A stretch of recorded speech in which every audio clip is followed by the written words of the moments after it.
Hi everyone, Mike Lowe here, SimSportsGaming.com, bringing you episode 14 of our MLB The Show franchise stream, discussing franchise mode, the slider set that's up in the vault, and really anything baseball related here as I continue to play every pitch of every game of this MLB The Show franchise. And we're going to jump in here in just a second as soon as I can leave the demo game here and get caught up. I did not play my Saturday game, so this is actually the Saturday, the 16th, May 16th game that we'll be playing on this stream here, and then later today should be able to get caught up through the Sunday game. So hope everyone's having a good weekend and whatnot. And I think the first thing we'll do is just do a quick look here into the slider vault. So again, the most recent um, slider set you're looking for here is version 1.6. I haven't had this, there's just no changes I'm really planning to make right now. This is running really, really well, even through the last couple of game patches that we've seen. And again, those are up there in the vault. If you just search by rating, it's on the first page right now, and it's creeping up. It's actually, it has surpassed all of them except for 1.0, which is kind of always it's always going to be the highest rated one usually because people are excited when they're out and things like that. But this is really the highest rated, probably full-fledged slider set. Because again, really this one's obsolete at this point with the all the game patches we've had and whatnot. So 1.6 is doing really, really well, and it's doing well for me too. Enjoyed it a lot. So definitely the best year for this game. MLB The Show 20, definitely the best version. Again, not perfect. Still some things that we would like to see, especially kind of the expansion of franchise mode and whatnot. But it's where we're at here, and that's what we're going to be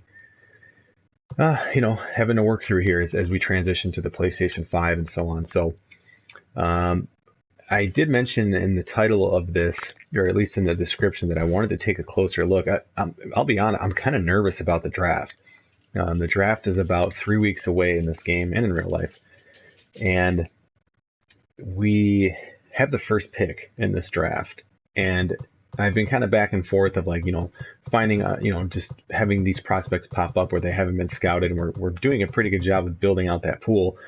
But as we start to start scouting these players, there just hasn't been anyone who's jumped out and it's oh yeah, this guy's number one overall. I just expected that somebody would, and there really hasn't been. And so I actually wanted to start the stream kind of talking about that and looking and really kind of weighing whether or not this I need to change maybe my approach. Maybe I'm taking too long. Maybe I shouldn't be scouting everyone completely full. If we look at the players that are currently being scouted, right? So Andy Kahn, who's by far our best pitcher scout, he is looking at JT Curry, and he's just about done. And see, it's weird because it doesn't say that he's done, but the scouting accuracy is darn near full. So am I wasting these extra 2 days or day or whatever it is by continuing to scout him? And he actually looks pretty decent. That velocity is nice here. He throws, about as hard as he's going to throw, 22 years old, but injury risk high, so his durability is going to be low, really low, especially with that stamina being so high. So, again, there's some injury concerns with a guy like that. Hideo Akita is a guy we've looked at a lot of times on this thread. This stream, he's just about finished now. His issue was getting Ks, right? That was still pretty low, and you can see it's remained low. So I think he's a pretty decent pitching prospect, but that K per 9 I would definitely like to be higher. Another pitcher we're looking at, Ethan Gallo. Again, not a bad pitcher, but it's just not separating himself to, be a number one. We're also looking at hitter Greg Stanley. That reports it's still very early for Greg Stanley there, but a really good fielder it looks like. Again, decent hitter. Left-handed hitter, so that's where we're at. And I guess my question is, do I let this keep going for another day? It's weird that it hasn't pinged me that they're finished, but we still have a lot of players that need scouting. So yeah, so hey, checkmate. Yeah, just some early baseball streaming today. I got to get caught up. I got to play 2 games today, so anyway, kind of food for thought. I'll kind of leave it there. Because I'm honestly thinking about it still, but I do want to jump into today's game.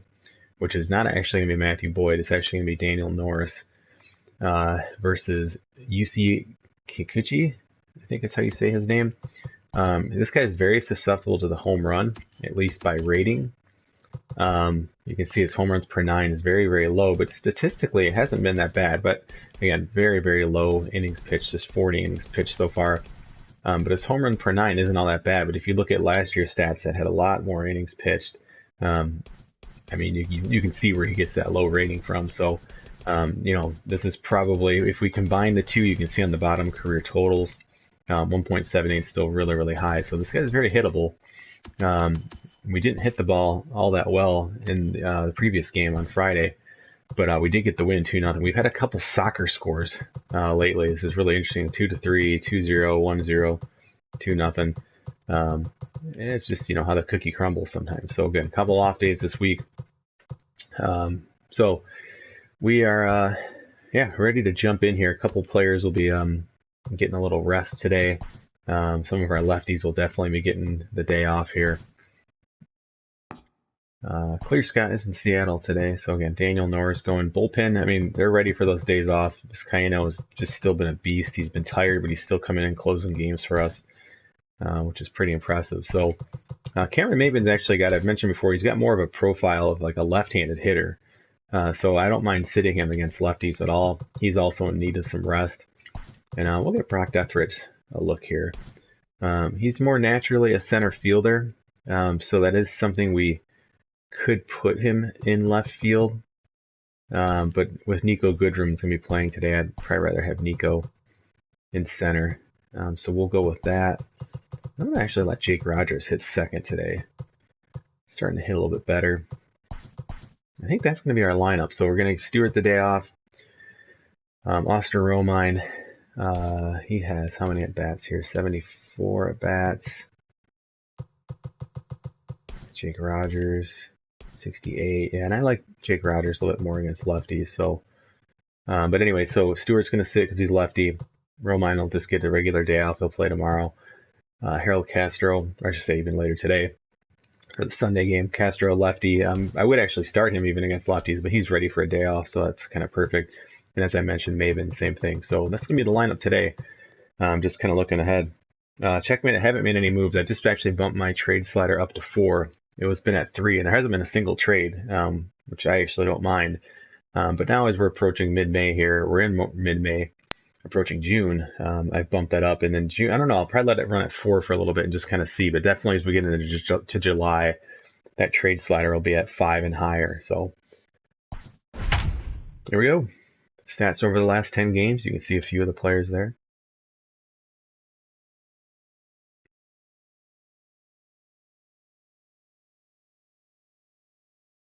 I don't know why they wouldn't just create that as a split screen, right? Like put Seattle on one side and put Detroit on the other. Their graphics are just super weird in this game. Like I don't know who does their layout for graphics, but they're not very visual, whoever they are. No offense to that person. We all have skill sets, right? We all have pros and cons, myself included.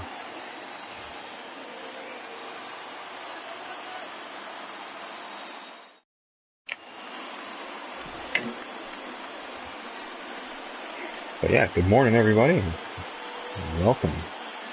Excited to get some baseball in today. Playing a little bit NHL yesterday. I think I might be starting up I want to do like a playoff stream with NHL 20, where we just kind of build a team, simulate the regular season, and just stream the playoffs. And I got a few little surprises in for that. Actually been really, really fun. So, but here it's baseball all the time. At least right now. All right, here we go. The shortstop, Jordy Mercer. Ooh, just gave me a great pitch to hit. Ooh, he dropped it. Always round those bases. That should be an error. Yep. Batting second. Seattle's a bad team. We've been a bad team. Hey, we're one game below 500 though. If we win today, we're back to 500. So I'll take an error to start things off. I don't know if I'll do a straight doubleheader today, but yeah, I do have 2 games to play to get caught up. And I would like to get caught up. Have a virtual summit at work this week, and those 2 off days couldn't come at a better time, because I usually try to play like during my lunch break a lot of times. I work remotely, and but that'll be very hard this week. So it's actually perfect that these summits, or I have 2 off days this week. It's totally perfect timing. Oh goodness, Jake Rogers swung right through that. I think I was a tad late. Yeah, just underneath. So I like how, on the left you can see there, that would be a foul ball in Diamond Dynasty, right? It's clearly in its foul ball range. But for some hitters that would have been a foul ball. Cabrera would have probably put that in play. It would have been a pop-up. Jake Rogers does not have, I can show you guys, he does not have a very high contact rating at all, or vision rating, right? So with that being so high, possibly even his clutch coming into play here at the runner in scoring position, swung right through that. But that's not always a bad thing. Oh, geez. That's not always a bad thing, is what I was saying, is that, because right there, like instead of popping up to the second baseman, like I might have done with another hitter, he gets another pitch and just smokes it. He's taking his promotion to the 2-hole today seriously. Miguel Cabrera, we talked about in episode 13, I think, chasing a couple records that will potentially happen this year. 3,000 hits, it'll probably happen towards the end of the season. 500 home runs, I don't think will happen, at least not at this rate. He has not been a lot of power. But he does have some good power against lefties, so this is a good spot for him here. Ooh. Getting some pitches to hit here early. 5 pitches. I could have been more patient, but I felt like I could get a decent swing on that. Jonathan, go.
So I'm just looking at Kikuchi's K per 9, 57. It's pretty low, so I am going to send that runner on first.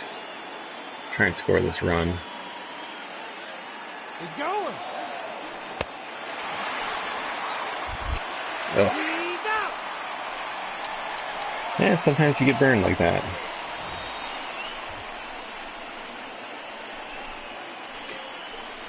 First and third, nobody out. We did not score. That is bad. But Daniel Norris has been good. In contrast here, just really just strong start to the season. And it's not every pitcher has been like this at all. If you've been watching the stream, and this is not like it's just too easy. It's just he's been really good for us. So leading off for the Mariners, the center fielder, Mallet. So, pretty good speed here in Mallet Smith.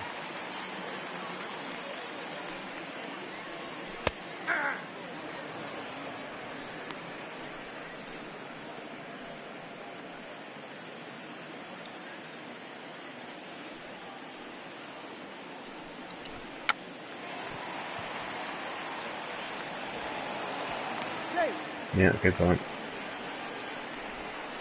Batting second, the shortstop, D. Jordan.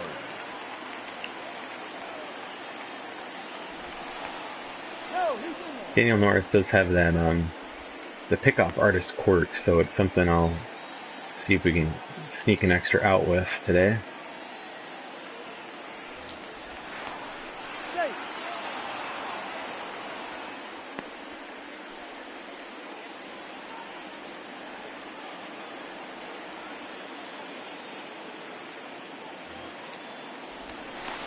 He's safe.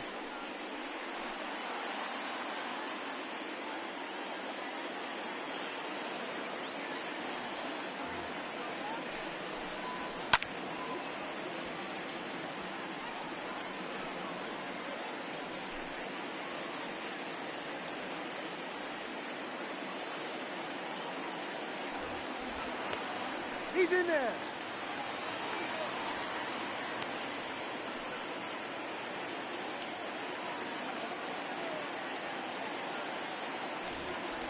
Oh, would have had him there. Just not a good throw.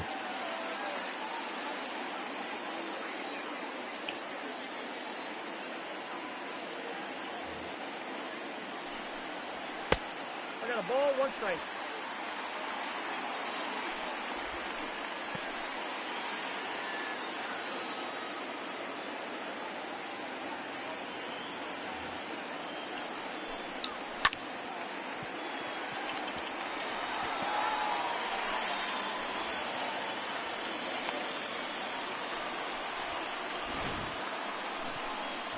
Batting third, the right fielder, Mitch Henniger.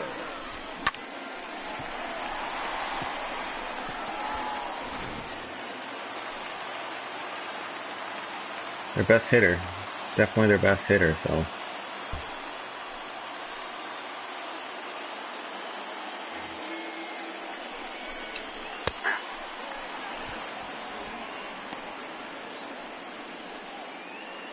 They don't have a ton of threats in their lineup, really. We saw in the Friday game.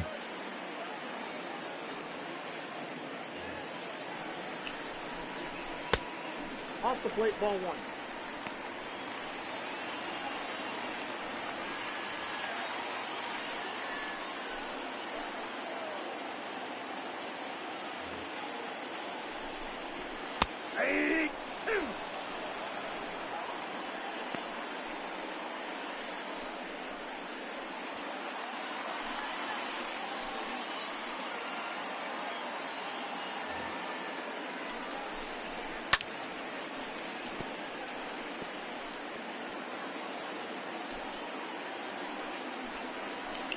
Should throw a curveball here. Yep, that ball went out.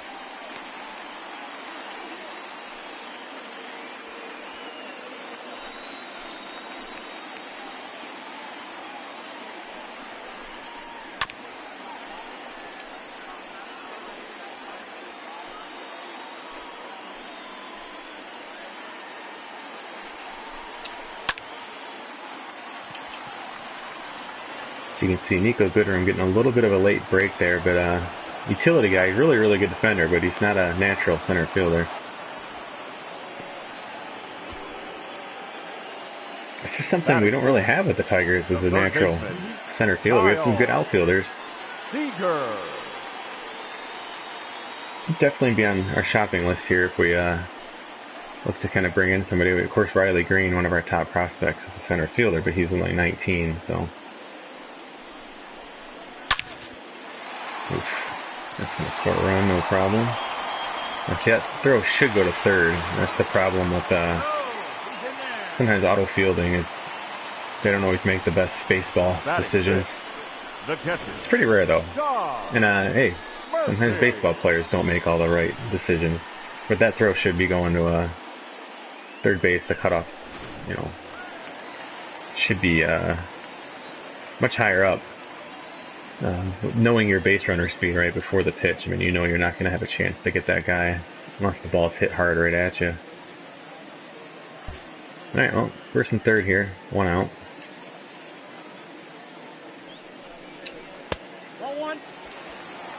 Seattle has already scored more than they did in the Friday game.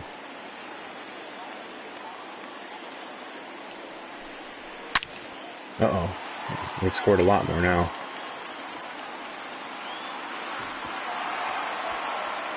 Dang.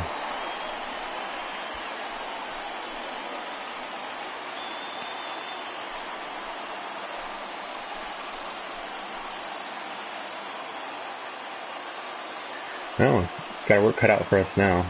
After that rough first inning, we had first and third, nobody out, and did not score. They get a 3-run homer.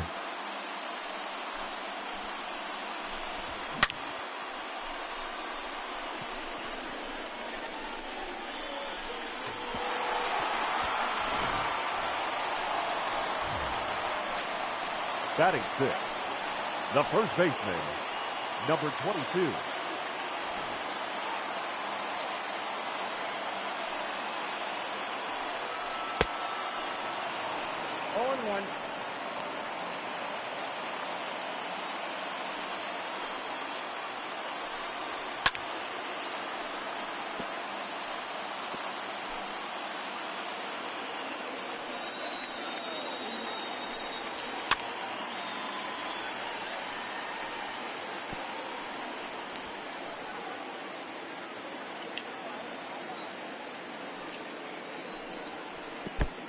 The count is 1-2.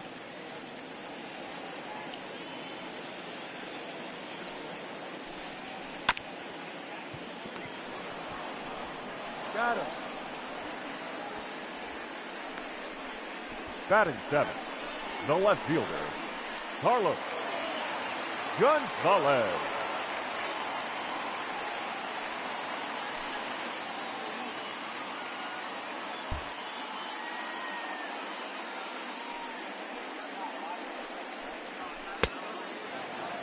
All one's the count.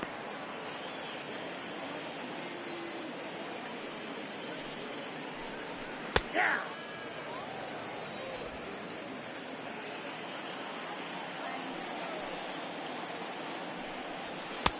I got the count 1-2.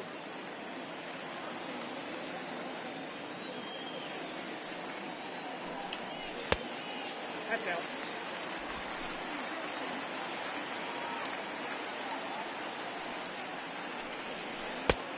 Three-2.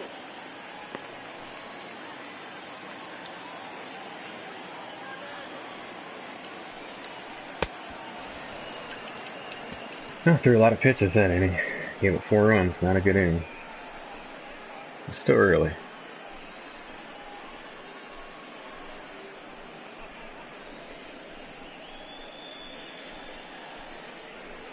Yeah, Mariners are a fun team. They were a team I was considering LTW Leading off for the when I started this. It was kind of on my short list, but I just DJ really wanted to do this right and really try to carry one over. I hope it all works with the PlayStation 5. Hopefully I put all this work in and carryover saves are still a thing, but just it was hard to pass on my home team.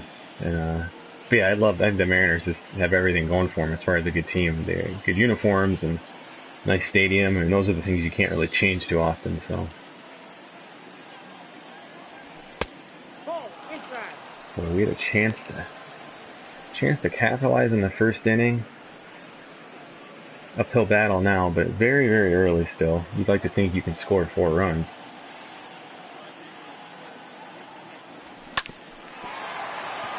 Have the shift down there.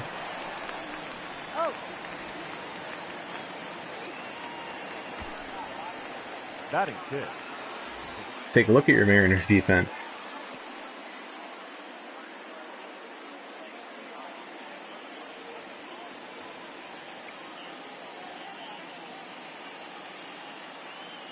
So you can see we're a top 5 defense, but we're 99%. They're at 98.6, and they're 13th in the American League. So just goes to show it's just really early. So don't fret too much if you're seeing too many errors or not enough. It's just very, very small sample size. Ball, that's out. And most teams, they do hover very closely. All these guys are professionals. I mean, they know how to field. Even your worst fielders are still pretty damn good.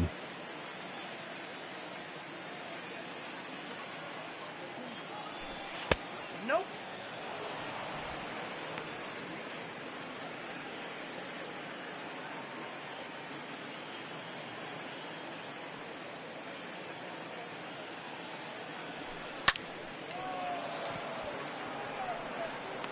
Oh, you're kidding me. Batting seven, the center fielder, number 28, Nico Goodrow. I thought that was going to get down for sure. I thought that might have been big trouble.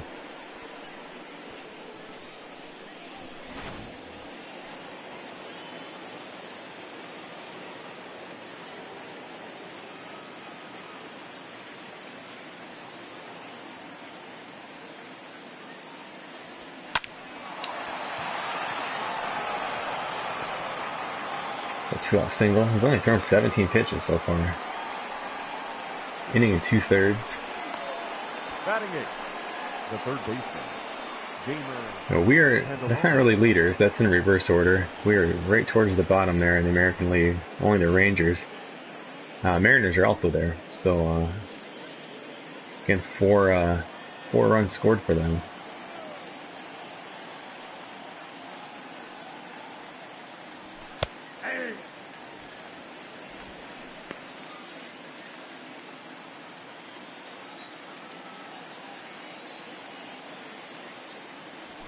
No, that's down.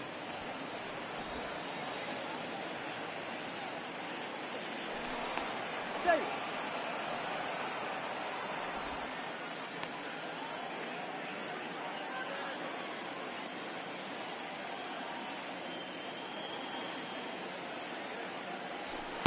Ah, 1 ball, 2 strikes.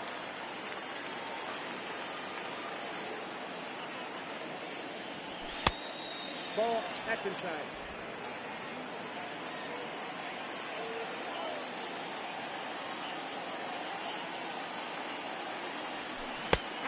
yep, good pitch.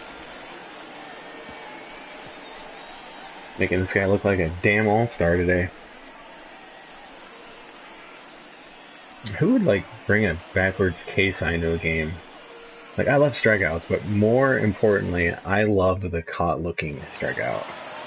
I better make my backwards K sign. Leading up for the Mariners, the second baseman, Austin Nola.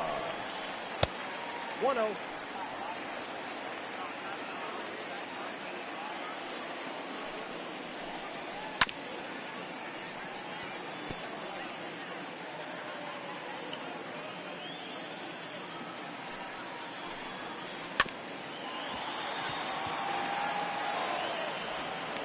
Out.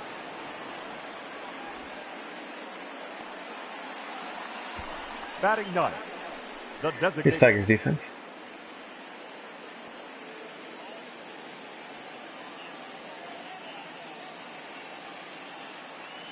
Seeing you're fourth in the AL. We're only .003 or .004 or something like that better than the Mariners. 9 spots better than them in the rankings, though.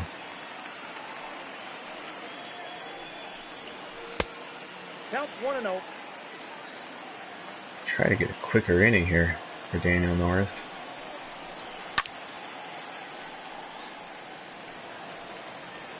Just can't get back to 500 though. We win today, we're there. Jonathan Scope. No, he's in there. He's been a bit of an adventure at second base. He does a lot of that. the center fielder, number He'll make a 00. nice play, but he just doesn't come up with the ball. But I like that. I mean, I don't want every player being Gold Glove. Definitely safe. Yeah. I haven't seen 2 challenges in a game yet. I don't know if anyone else has, but it's almost like you might as well just take the challenge, save a few seconds of your time, but try to be honest about it, just in case. So top of the order here. Got a bunt single, his first at bat. Should be the second out here. Hit that pretty far though. The batter, number 9, shortstop, D. Jordan.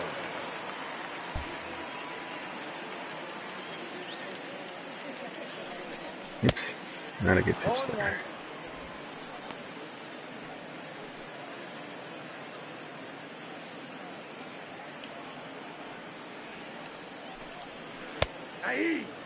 That's a nice pitch, though.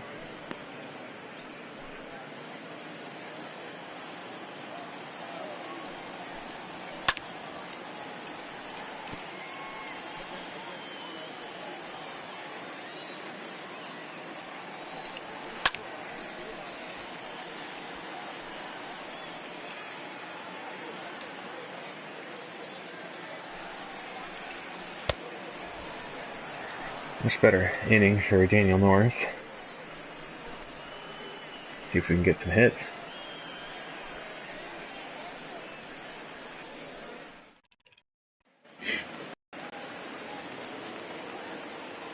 Leading off for the Tigers, the left fielder, number 41.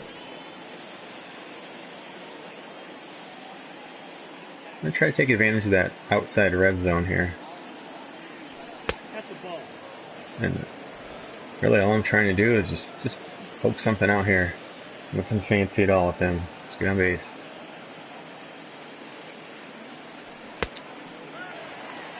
They're down 1-1.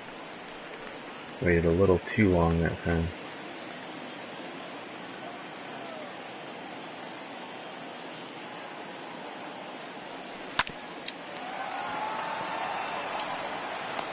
He's out.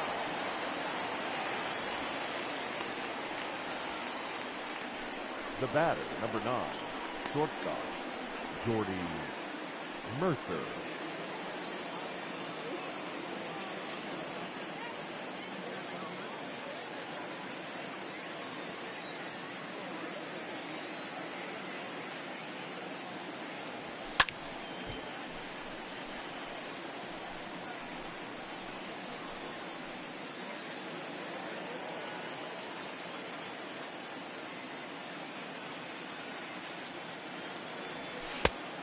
Outside, that's a ball.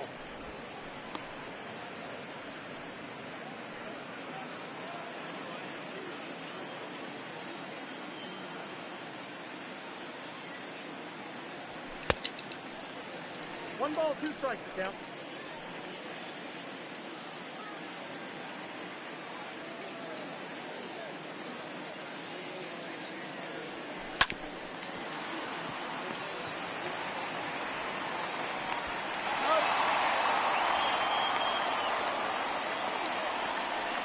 Now batting, catcher, Jake Rogers.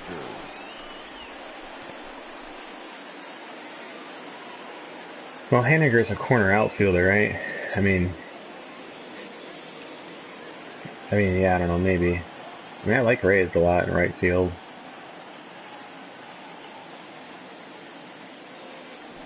Some discussion in the chat about, could Haniger be a fit for the Tigers? I'd have to look and see. I don't know. I don't really have no set need. I don't even know what we're doing. Like I said, if we win today, we're back to 500. We're only at this moment 2 games out of first place in the division. I mean, it's just really too early to tell what the hell this team's going to be.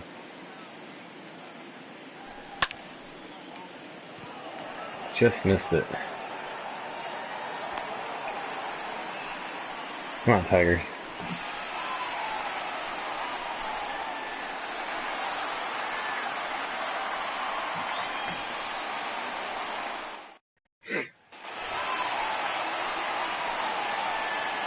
Leading up for the Mariners, the right fielder, Mitch Haniger. There he is. Speaking of Mitch Haniger. Let's take a look at his ratings real quick. Hits lefties really well. Good power. I mean, yeah, definitely he'd be a good fit for Comerica Park.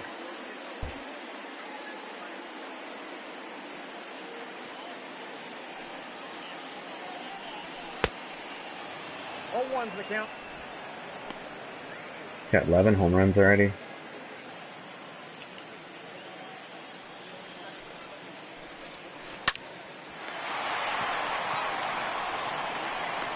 He's out. Up next for Seattle, third baseman, Kyle Seager.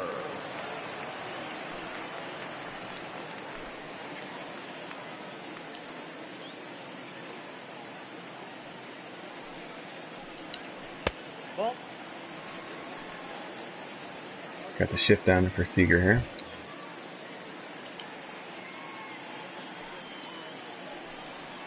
Aye. 1-1.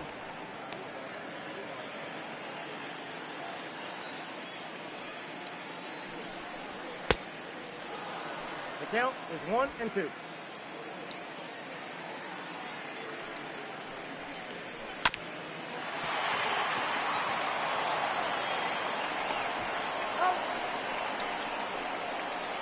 It's a tougher play than it looks for a third baseman. Just getting positional angles and whatnot. If you've ever played infield, even just playing softball with your buddies or something like that. I mean, it's a weird thing, right? If you've played shortstop, move over to second or something like that. It's just footwork's a little bit different. It's, just looking at the ball off the bat looks different.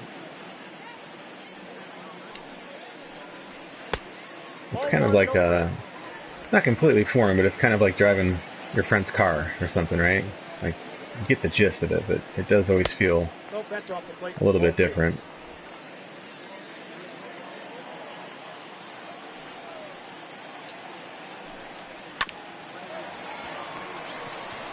Well, we've had some really good pitching this series, except for the first inning of this game.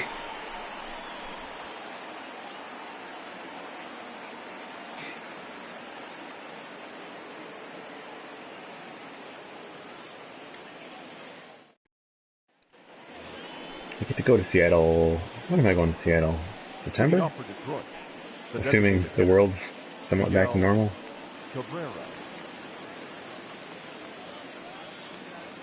Great city.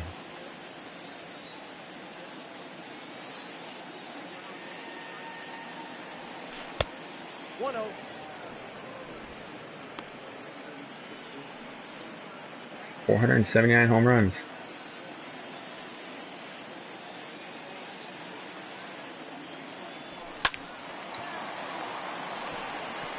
Man, he's hitting the ball right at guys today. Second base, Jonathan Joe. Oh, that's cool. I've never seen this graphic before. The Mariner update.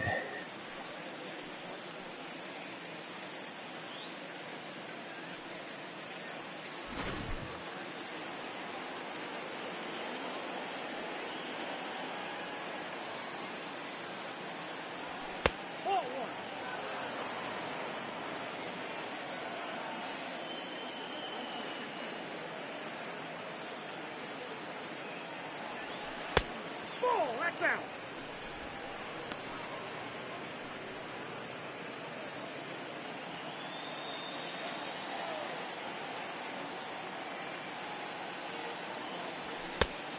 Nope, that's inside.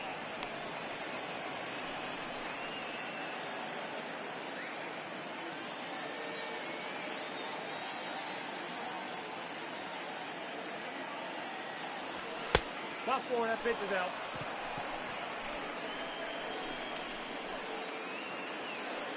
Now batting, the first baseman, TJ Lowe.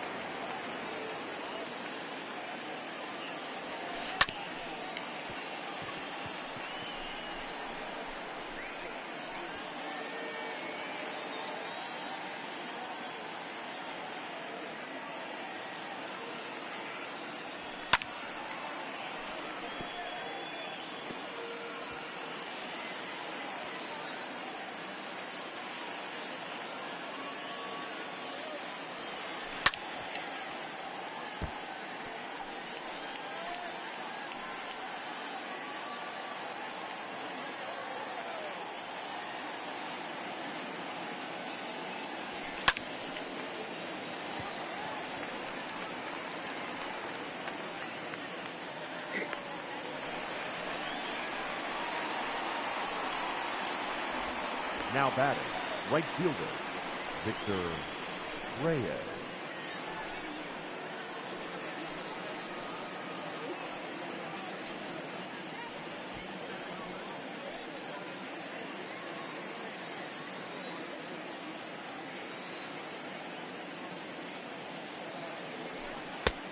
That's outside.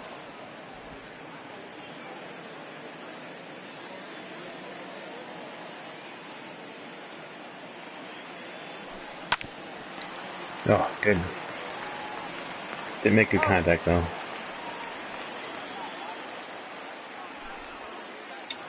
Yeah, we do have some pitching we can move, for sure. I mean, that does make sense, everything you guys are saying.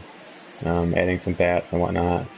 And I think, maybe the goal is we add a bat, but it's obviously not like a rental bat. It's something that we could develop. Because I really think, those are kind of obvious things, right? But I think the questions start to come of, like, what do we do with guys like C.J. Cron, Jonathan Scope, kind of those one-year rental players who could help us are some of the only, like, power bats we have. Do we ride them out? Do we move those guys?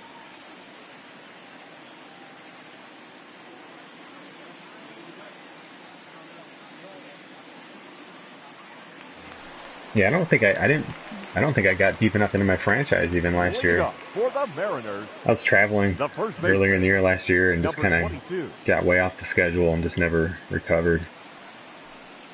Because I didn't really like last year's game a whole lot. I don't know why, I just didn't enjoy it.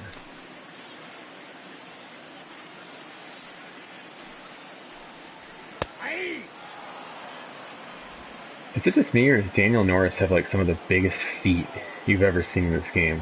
Like, I don't know, it's just the white shoes. Like, I'm talking not like just length, like they're just humongous. Like, his feet just like huge.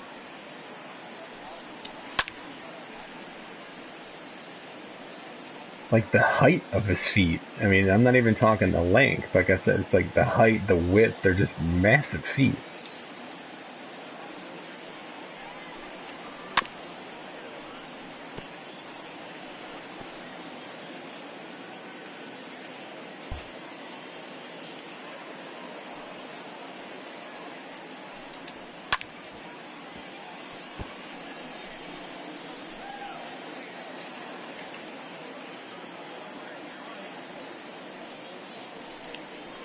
That's a ball.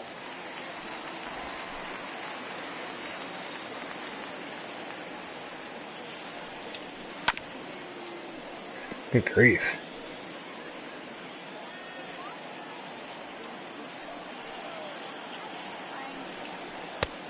Thank you.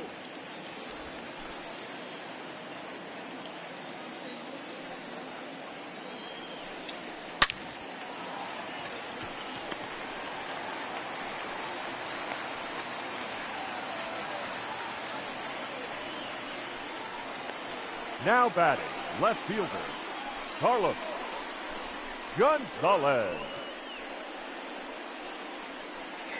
Yeah, LCW brings up a good point. Says next gen will be telling for me of where this game goes. Yeah, I mean, it's a mystery. I mean, for any of us, even them, perhaps, right? I mean, there's a lot of decisions involved in making a game. It's not just the developers sitting around being like, "Hey, let's work on this. Let's do this." I mean, anybody who's had a job for a number of years in kind of the real world, you know how it goes, right? There's some bureaucracy, there's a hierarchy to a lot of those things, and yeah, I mean, I truly mean it. Like, they might not even exactly know what this series is gonna look like for PS5 and so on. I hope, I don't think should be double play. I don't think franchise mode's going away or anything. I just hope it continues to be a priority for them, even if it is a smaller priority. Like, I'm okay with that. I understand not as many people play this anymore, but I also think that's kind of a cop-out explanation, because I think, chicken versus the egg, right? I think a lot of people don't play franchise because they just haven't put as much into it. Madden CFM, a connected franchise mode, is, as far as I know, I think more people play that technically than MUT. I think. I know it's close. I mean, they always post out kind of those statistics each year of like how many people are playing each mode, and again, those are really, really, really loose numbers, because like if you start up a CFM, I mean, you just go and search for a connected franchise mode in Madden, you'll see a billion of them that are just inactive, right? So, are those people being counted? But point being, it's like if you give us some good modes that people can play online, there's a way to make it work. I mean, we see a little bit of that. That Road to October, whatever it's called, I don't play it. But you know, there's some efforts being made because baseball's a different animal, right, than football. I mean, football's set up perfectly for online play. I mean, you can play, I mean, hell, one game a week, and you still get through a number of seasons. Baseball's totally different thing. So like, they need to set up some kind of I mean, really, they don't have to set up a system. Just let the commissioner sort it out. Because, like I said, I think I would set up a league where, I don't know, maybe you play a very, very small number of regular season games. It's almost like a spring training. You sim the rest of it, and then you just play the playoffs or something like that. You know, so it would just be up to what people want to do. But or you could just play shorter seasons. You could play a 12-game baseball season and make it kind of like a college football season where like every game matters. Leading off So, the Tigers. yeah, I don't know. I agree. I think it'll be really interesting to see where it all goes. My biggest hope is I just hope they don't ruin carryover saves, or I'm gonna cry. Because I'll play with this crummy Tiger team for 162 games for nothing.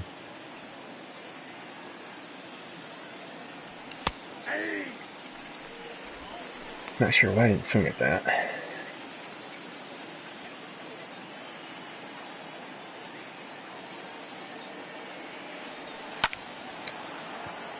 Yeah, that hit. There we go. That's what Miguel Cabrera was trying to do. Just kind of loop a couple of those low fastballs over the infield. The third baseman. High contact against lefties, Nico Goodrum has, so that helped him out there a lot. That was a great pitch to hit, but I was not looking for that in that location at all.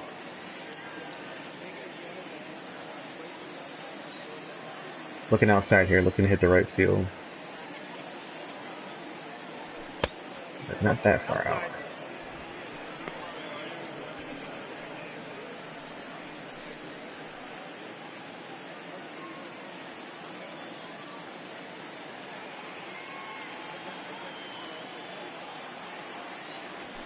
Ball. 2 balls, 1 strike, the count.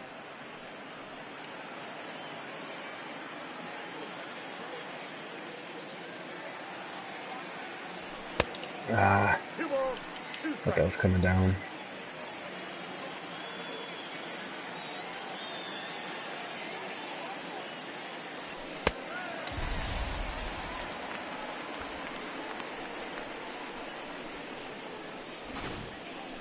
Now batting. Not Number good at that 41. with Jamer Candelario there.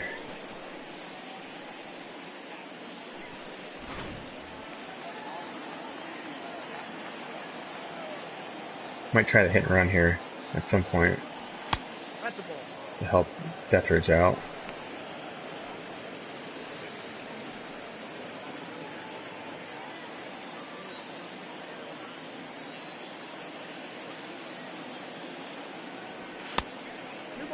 No strike. Let's do it right here.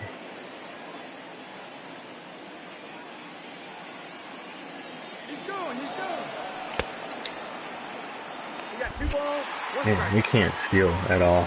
We are probably the worst base stealing team in the league. And that wasn't a steal. I mean, that was a hit and run. And it's the second time, though, he's gotten burned on that today. And that's a lot. That's almost an entire inning just burnt away on the base paths.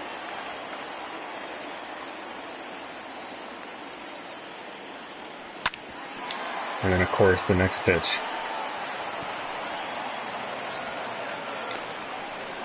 The runner on base, that's borderline. That might have been a double play. The Let's see. shortstop, The Jordan. infielders played much closer to the bag and double play depth. To ease my mind, let's see what we think if that would have been a. I don't know. Yeah, it would have been close. I still think he might have gotten to that.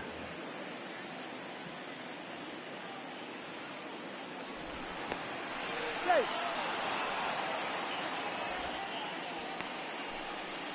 But I shouldn't be stealing. It shouldn't be easy to steal bases just all the time. Especially against a lefty. A guy who's got a steal rating in the 30s. This game is really, they're very aggressive, like I guess negatively aggressive in their base stealing ability ratings. Like they just really hinder people. Yeah, it's just weird. I'm curious how they set those ratings for base stealing, because there's a lot of guys, I think, just across the board, I think the low end of that spectrum should be raised.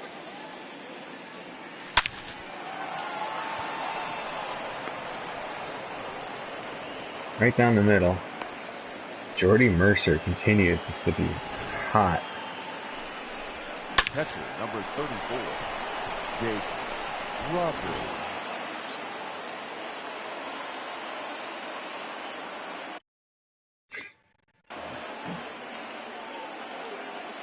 First and second, 2 outs here.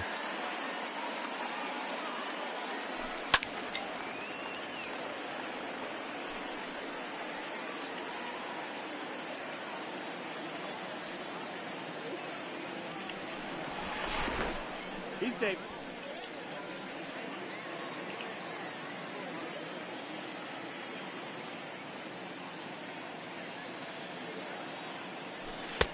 Ball, that's outside.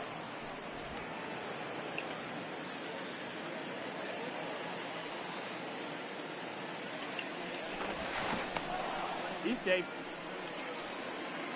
I mean, if you're not going to hold me on with 2 outs, that's fine, but I'm just keep taking that lead.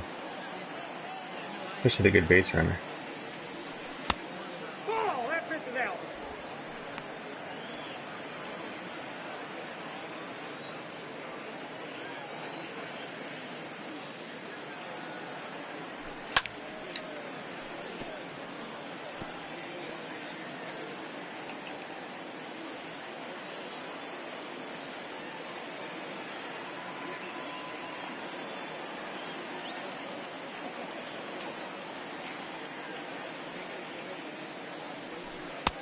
Full count, 3-2.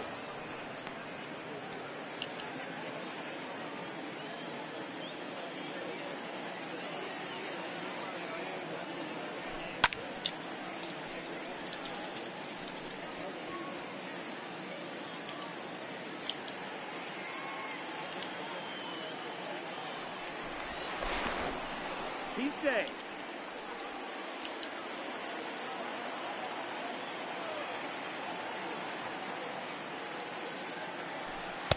Oh my gosh. I was looking up there too. But we looked earlier. He's still got some work to do as a hitter. He's got some decent peripheral ratings, or primary ratings really, but low vision, low clutch. It's just not a great matchup. And then once again, leave runners Leading up for the Mariners, on base. the designated hitter, A theme for the season. Lowe. Ball, that's out.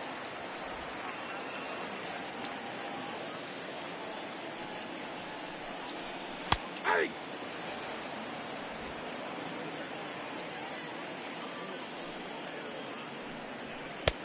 Nope, inside, ball 2.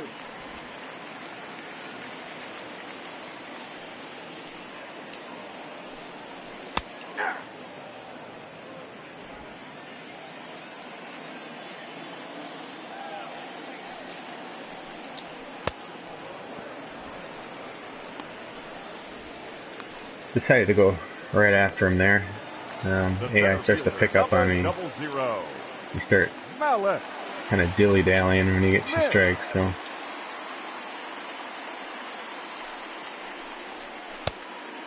0-1.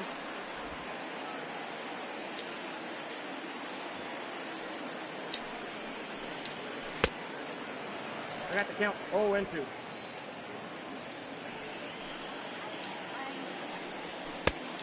One ball, 2 strikes.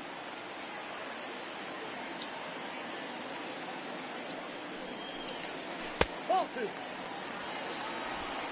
Trying to throw him strikes. 3 Good balls, grief. 2 strikes.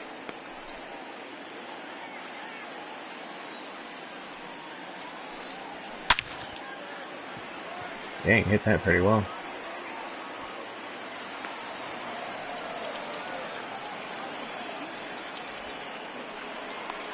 70 pitches. Daniel Norris is probably good for around the 80 range or so. Shortstop, D. Jordan.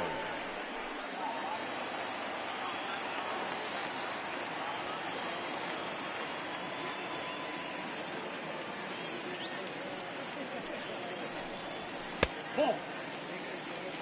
Counts 1-0.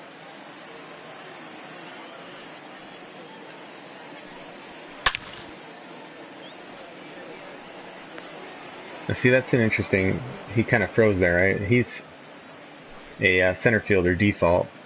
Left field's a secondary position, but that's weird because that's like should be an easier position for him to handle. You know, like I said, there's some quirky stuff in this game. Some things don't change. I mean, pitcher stamina for one. Like, where do they get? You know, Daniel Norris has got a really low starting stamina, and I'm sure that comes from somewhere. Is it just the innings pitched he had last year? But he was a guy who was back and forth, right? He was a starter. He was bullpen. He was struggling down in the minors.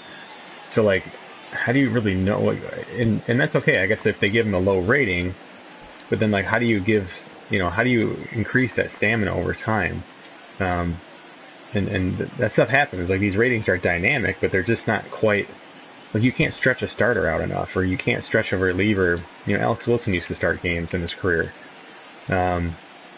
There's no hope of that ever here. And I guess that's okay to an extent, but I guess it's more about the guys, it's more about these starters who, maybe have lower stamina like Spencer Turnbull. So is he just always going to be that useless? Like, he's never going to develop that?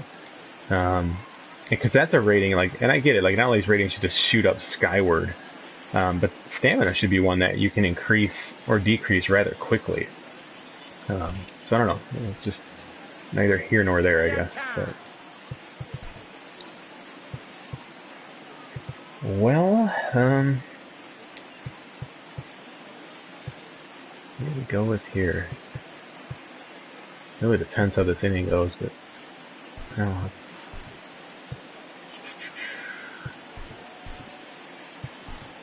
Probably one of those two guys.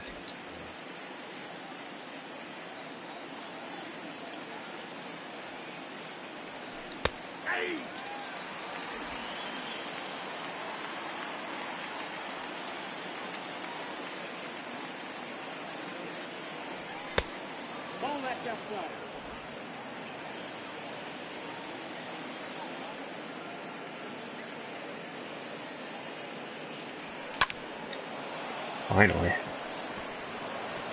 Finally got one over the head.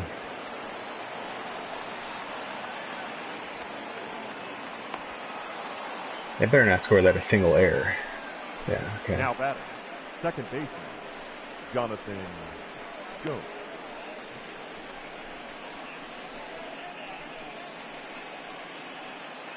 Now, in this situation, again, not really thinking too much about getting him over. I mean, we got to score 4 runs here, so. Ball 1, no strike. Just continue to take good at bats. Miguel Cabrera's not scoring on a single, especially with nobody out.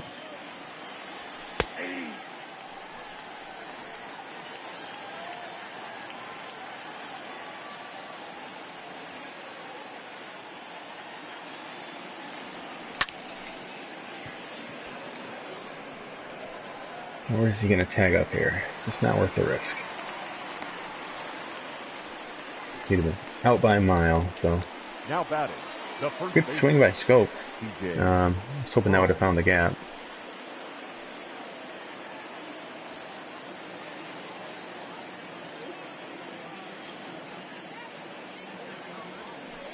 Ball 1.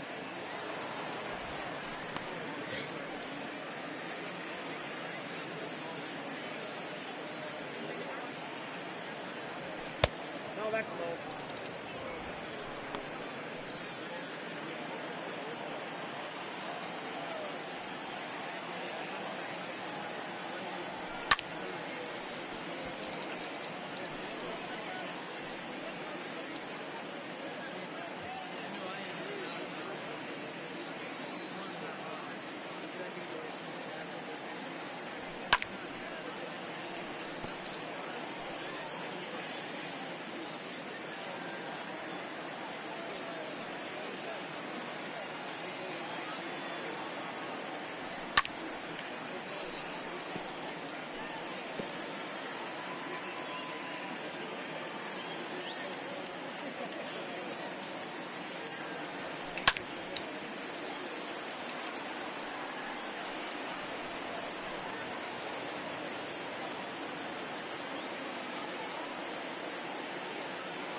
Full count.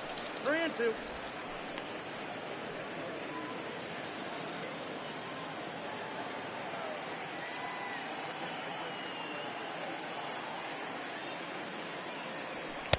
Oh, dang it. Swung at ball 4.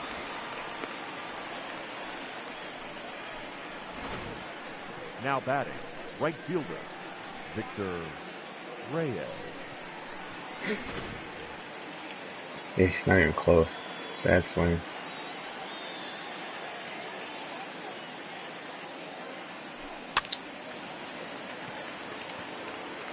Oh, man. Just taking a lot of bad swings today. It's too early, maybe.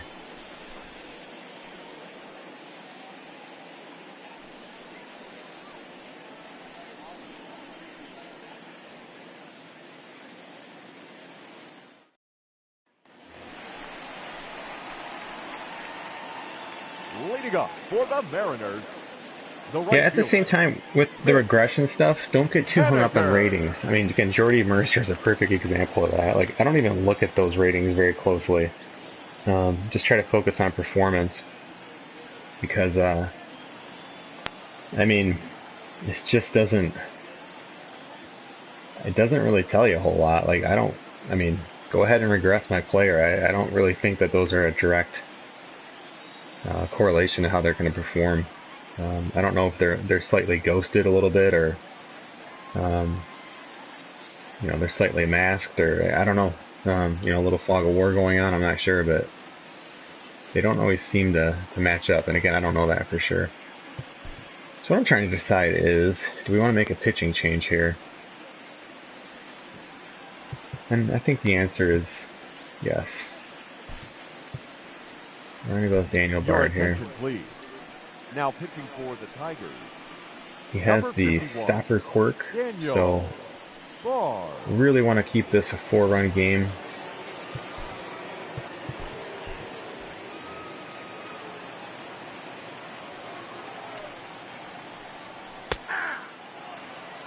I would have left Norris in had he had some more stamina to work with. So he's pitched well since the first, but then you gotta know when to walk out of the casino too. Fresh arms are never a bad thing in baseball, so.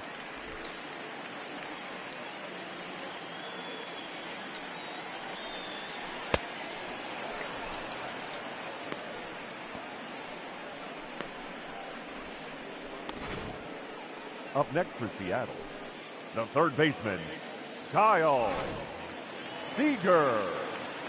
I really wish they would just hide a lot of these ratings and just kind of give you a basic scouting report. I mean, think how cool that would be. It's like, are they regressing? Are they not? You don't know in real life. You don't know exactly how someone's regressing. It's kind of ridiculous. And I would just love if they just let you turn that stuff off. Again, I don't want full, no ratings. I mean, that's not realistic either.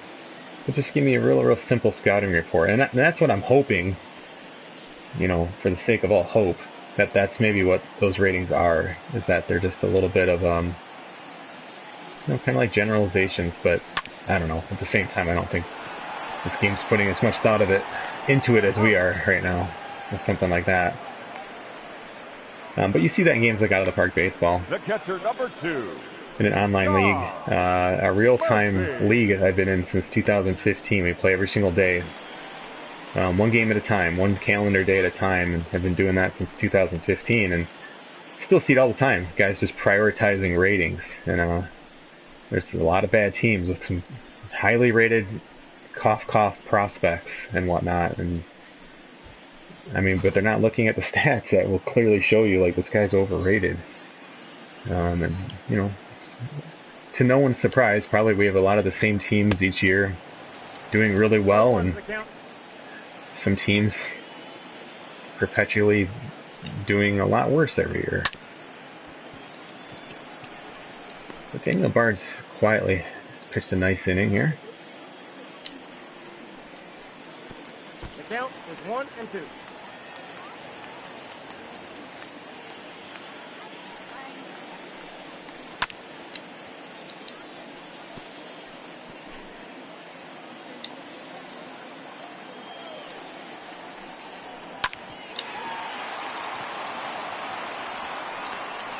He's out.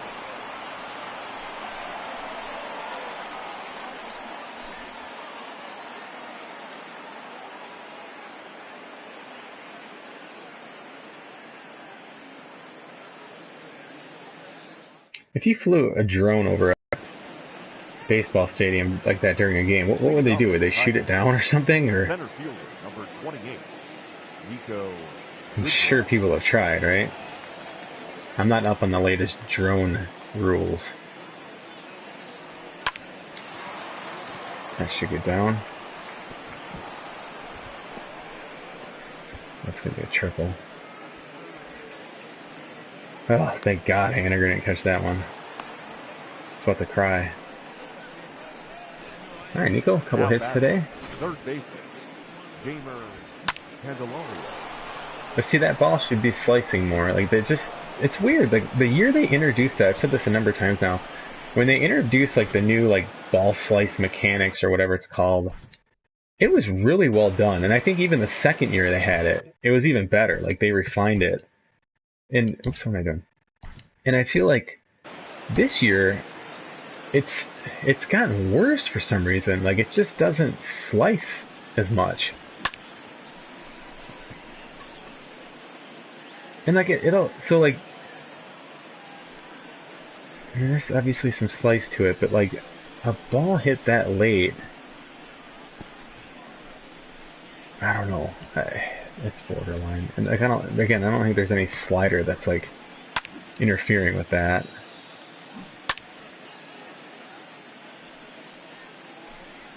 I mean, again, right, you kind of think of like a sliced golf shot. I mean, it's the same thing. Like, you slice a golf shot, it starts like that, but then suddenly it just starts whoosh, right? It'll just really start curving over, and on a swing like that, it's a very, very similar swing. The timing of the play looked good, though, so I guess I'll take that.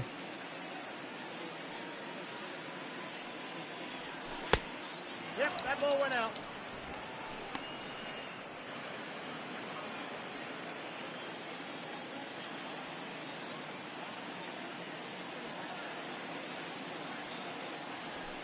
Hey. I don't want Jamer just to try the run, and I want him to get on base. I want base runners here, especially at the bottom of the order. Our 8-hitter today. Damn, that's what I was looking for.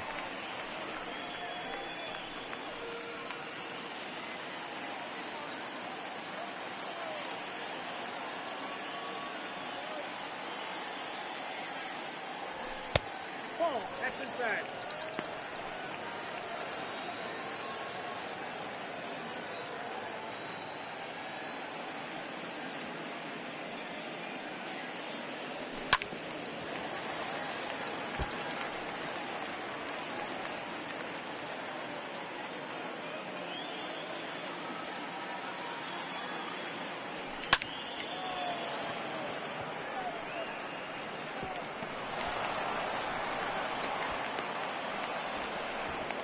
No, he's safe.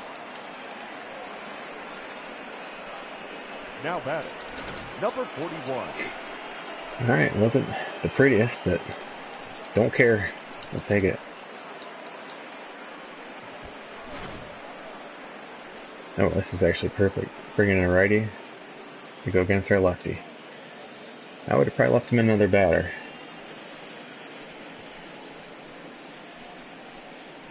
And then I would have probably, top of the order, third time through, say, okay, that's enough maybe. But I don't know, he's pitching well.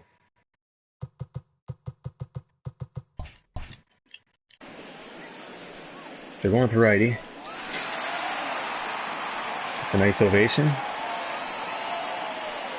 from the somehow almost packed. I guess it's a weekend game, but Mariners are our last place team. Number 63, Austin Adams. So you got 3-run lead, and you're bringing in a guy with a 9.82 ERA, only 18 innings, still early. He does have 8 holds, so apparently this is the guy they use in this role. So, all right, guess I'm cool with that. So fastball, slider, a couple fastballs. Most going to be very, very similar speeds here. Just wanted to see his delivery, see his speed. He throws pretty hard.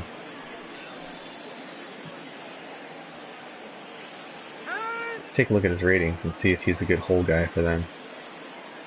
Oh yeah, he's definitely a strikeout guy. He can be wild. He's a pretty good pitcher.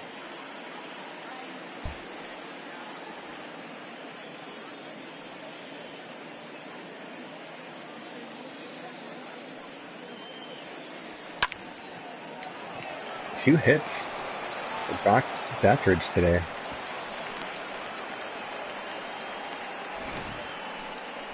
The batter, the shortstop. Yeah, I like when those guys come in on the off days, give some guys rest and contribute. Hitting in the 9-hole today. That's why I would have left that lefty in, but here comes Jordy Mercer, a guy who defies all ratings, defies all regression. I'll take it.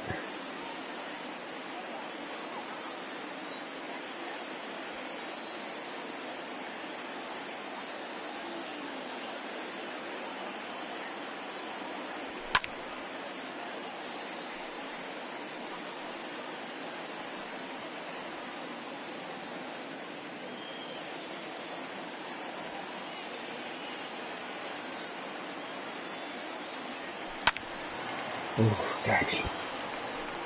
So I'm too late. That's a good pitch to hit.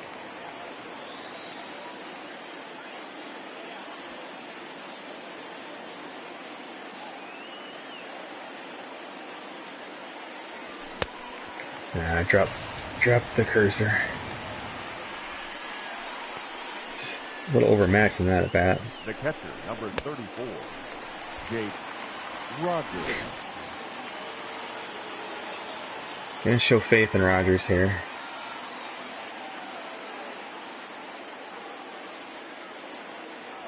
Ball one.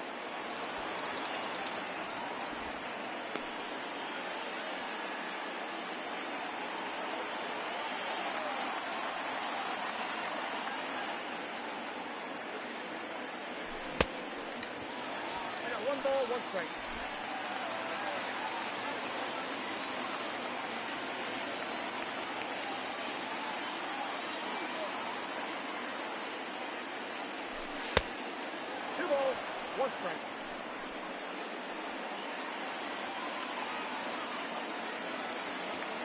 Fourth time through the lineup. I misspoke when I said 3 earlier.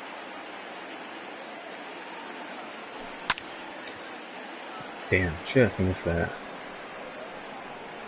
But that's the kind of, if you're going to make an out, I guess, that's the kind of out you want. Not something hit on the ground. And now batting, designated hitter, Miguel Cabrera.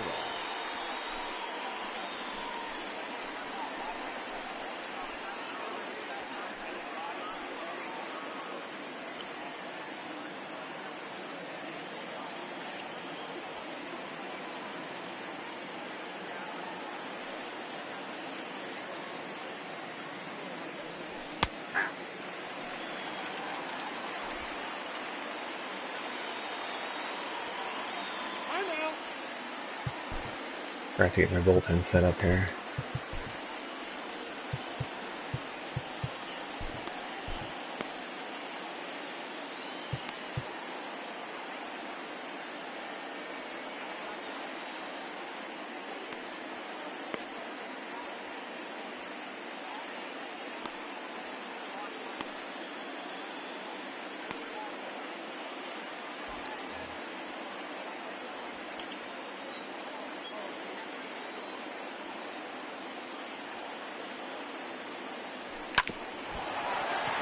Miguel, you gotta run. You're so slow, dude. Damn it. He's so slow. Ladies and gentlemen, please join us for the Bummer. traditional 7th inning stretch.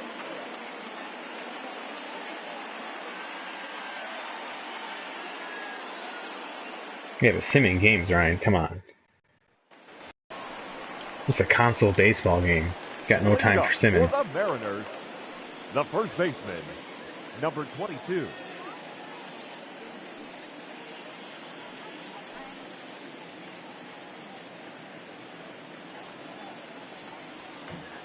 Okay, so Barty's thrown how many pitches? 11 pitches only. Definitely have some off days coming up.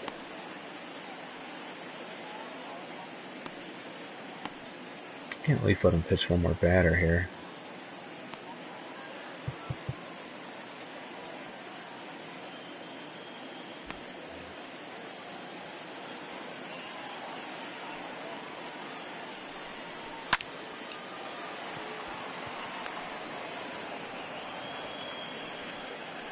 Now batting, the left fielder, Carlos Gonzalez.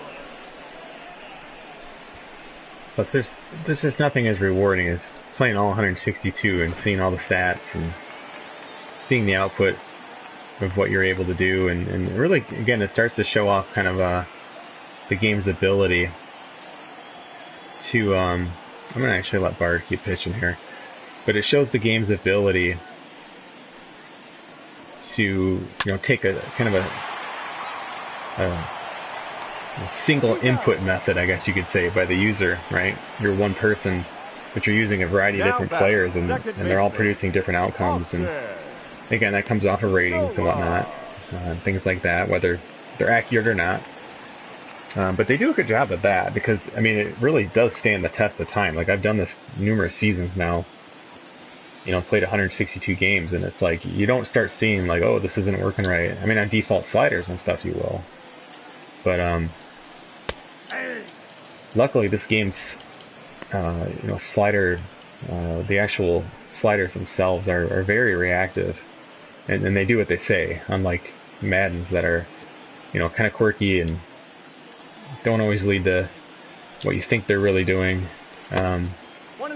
And I guess I should rephrase that. They do what they say, and I don't think they influence things. Like, people will say, like, oh, this certain penalty slider, it affects the running back's ability. That is all nonsense.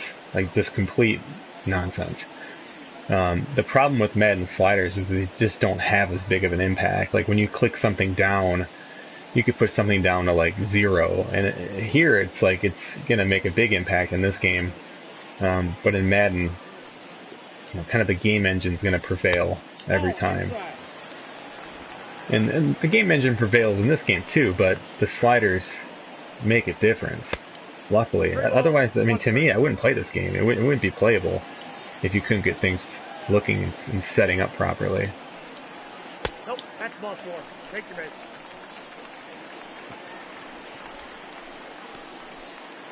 The designated hitter, number 4. Yeah. Okay, so he's done. Wrong. Ladies and gentlemen, your attention please. Now pitching for Detroit, number 63, Nick Ramirez.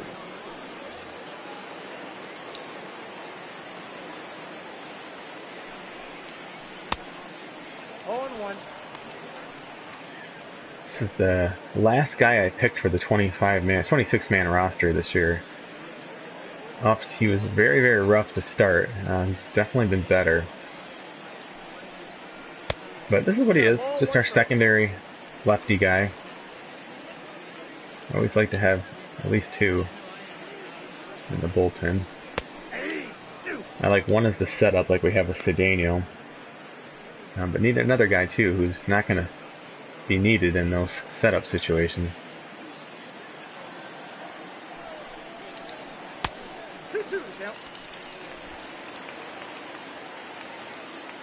I'm going to go cutter again. We got 3-2.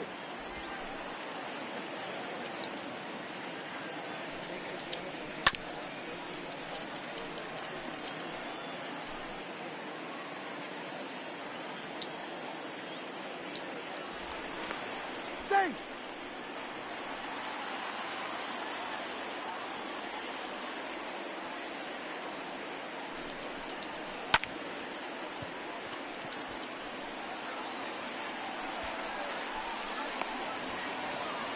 Tigers have left a lot of guys on base here.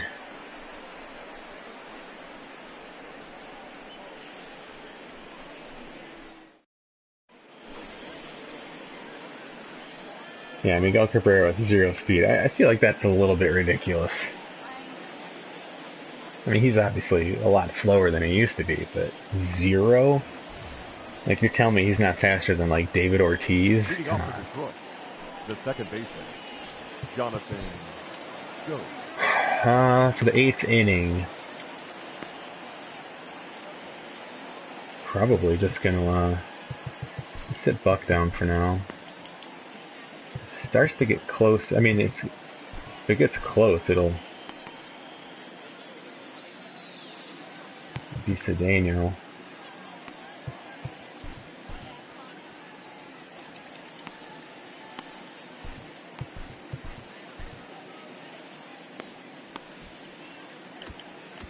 It doesn't show me how many innings pitched, right?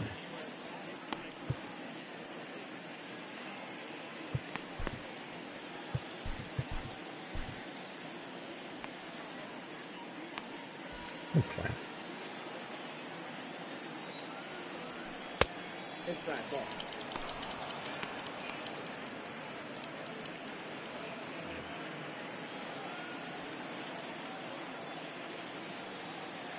So, I mean, look at our new pitcher here. So, decent pitcher. Splitter, fastball, and a slider. Oh, goodness. Just what I was looking for. It just didn't go anywhere near where I thought.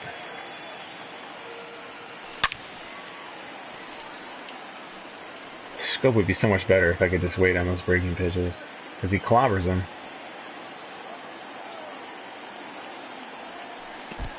I got to count 2-2.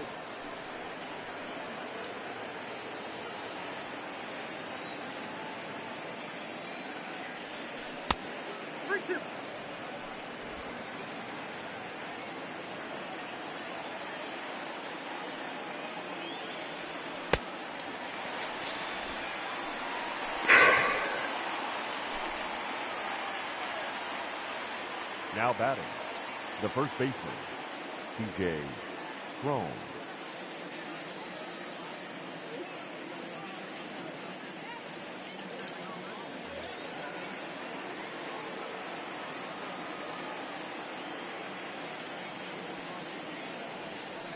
Nope, that's the ball.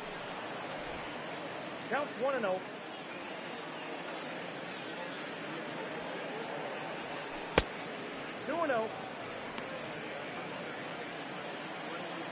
Some impressive sideburns on this guy. So hits through the shift that time. No reason to pinch run here. Now batting, right fielder, Victor Reyes.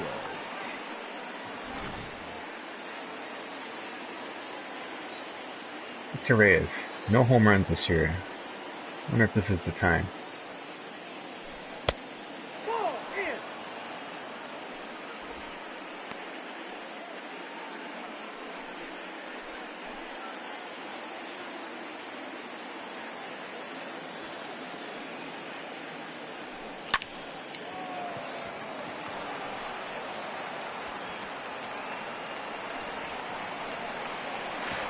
Nope, hey.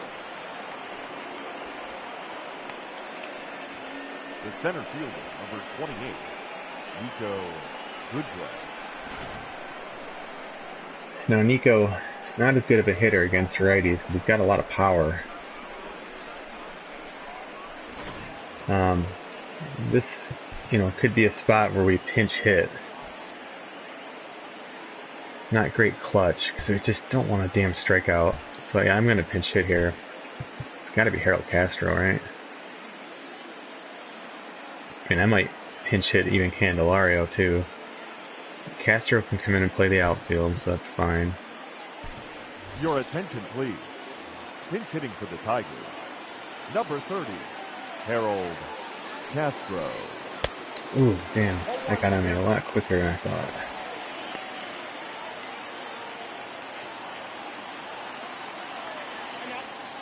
I'm really overestimating his slider, or his splitter, I should say.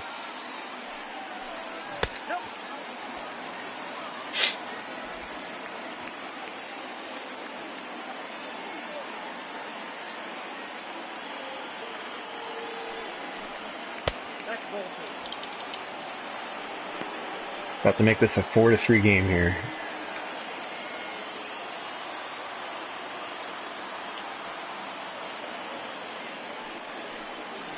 Oh, nope. Tried to check my swing there.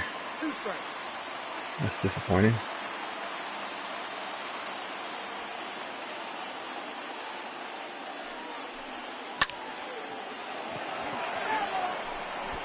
Yikes.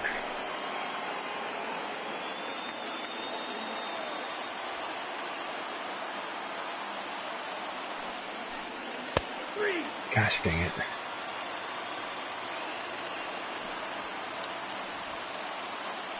The batter, So bad with runners in scoring position. Gamer Candelario. So again, it's not a really good matchup here. Not a lot of clutch. We're gonna go Christian Stewart. Cameron Maven's been so good for us though too.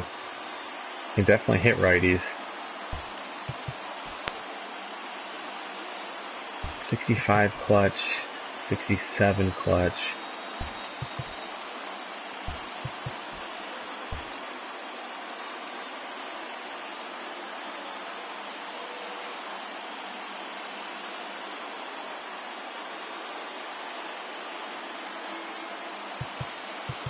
I'm going Cameron Maven. Your attention, please.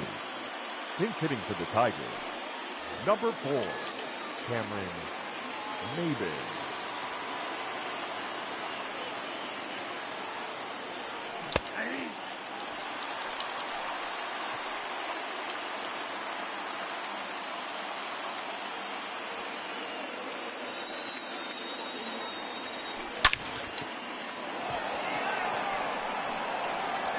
Cameron Maven, baby. I cannot believe he just line drive that ball over the wall. When I hit that, I was like, oh shoot, that's right at the right fielder. That ball just rocketed. And that's knowing your players right there, right? Went with the righty over the lefty. Doesn't have as good a ratings, but he just plays better for me. That was an absolute rocket. Look at him strutting too. He knows it. Your attention, please. Now pitching for the Mariners. Number 81, Aaron. So that's a blown save. I want to see the replay. I mean, at the very least, I want you guys to see Cameron Maven's strut. Check out this sweet strut by Maven. Like, that ball's not even gone yet. Watch him start strutting here. Look at that. That's hilarious. But again, I was not trying to hit a home run at all in that at bat. I wasn't even really looking there. I mean, this pitch... What's going on here? This pitch was away. And I knew I had time to react. And again, to me, it's all about, I mean, just, again, making solid contact, right? I was kind of looking like, up and in a little bit. Like, kind of middle, but up and in. So I didn't want to pop out. And so I was like, oh, that ball's going outside. But I was like, well, I have time to react to this, though, and I can put a good hit on it. Because, again, a single over here is going to score 2 runs. No problem. Victor Reyes is our fastest guy.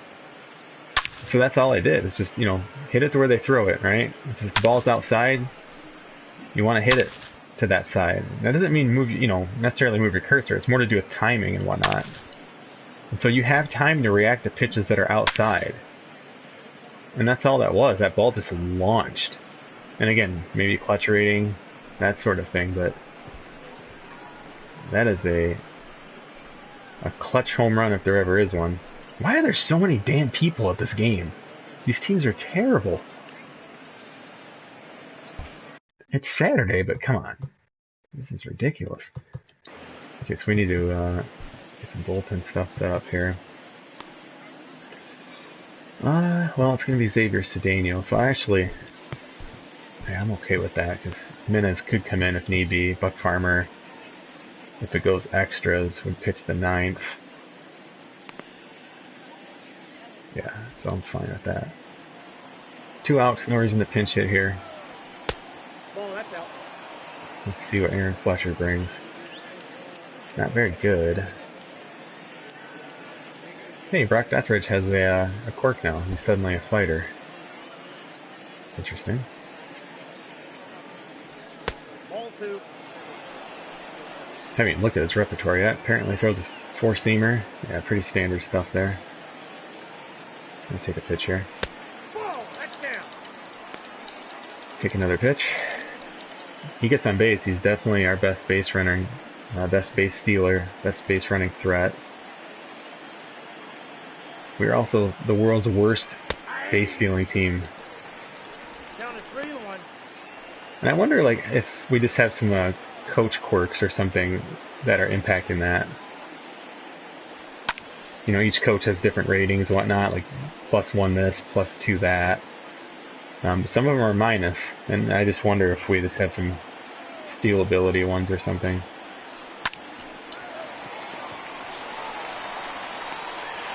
Alright, so we gotta adjust some defense here.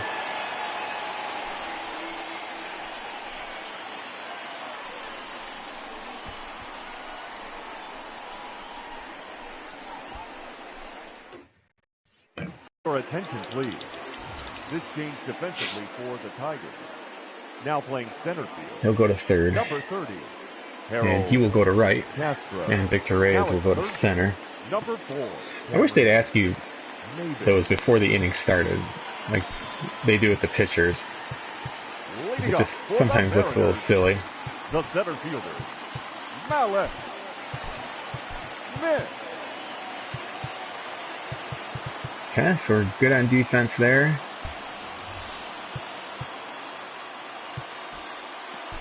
Your attention, please. Now pitching for the Tigers, number 65. What still pisses me off about this game, though, is all the runners we left on base. I mean, we should be winning like 6 or 7-4 or something like that.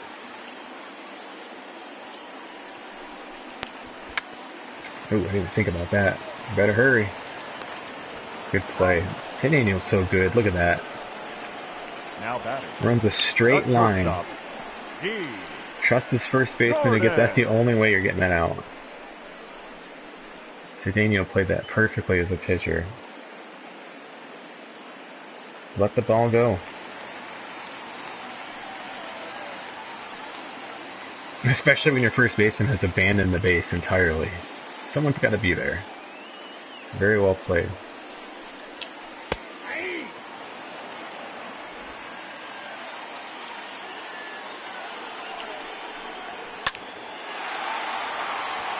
He's got wheels. Should be an easy double.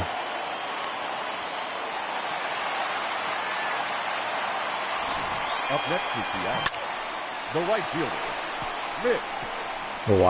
We will walk Haniger. Even though Kyle Seeger can hit lefties pretty well. Let's just give this a quick look here.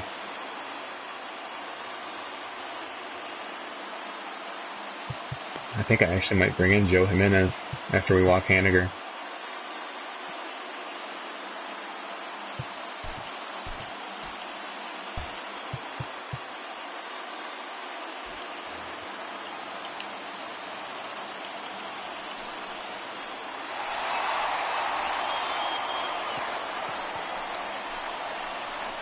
Now batting, the third baseman, Kyle Seeger.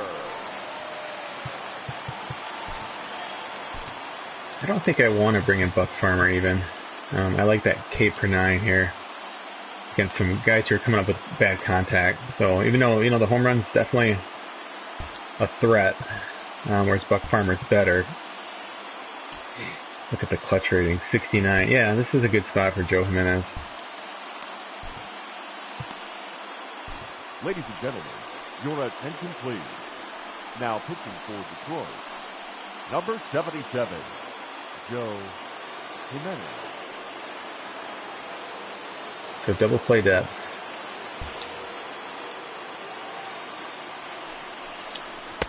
Nope.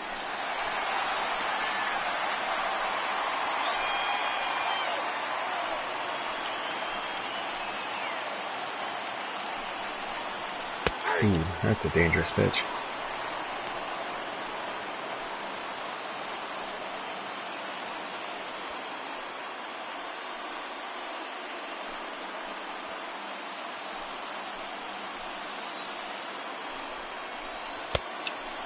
Great pitch. 2 strikes. Way too many people at this game.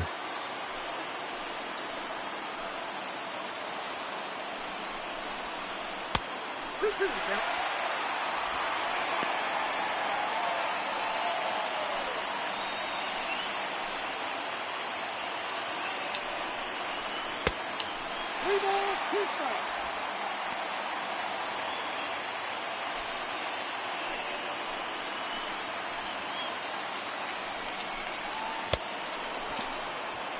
Whew. Good job, Joe Jimenez. I almost didn't throw a fastball, but John Murphy. I was very worried I was going to be a 3-run homer. But just trusted his best pitch. Now, same thing, power. I mean, this guy's either going to hit a 3-run homer or he's going to strike out, right? Nope, ball 1. So I need to hit my spots, try not to fall too far behind. He hit a 3-run homer earlier today. So you think maybe that's out of his system. Law of averages, right? 1 and 1. Nah, it's slider time. That's ball 2. Damn. The count was 2 and 1.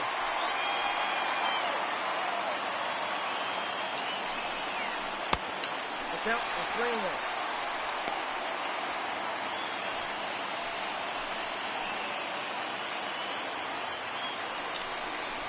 That's ball 4. Big time.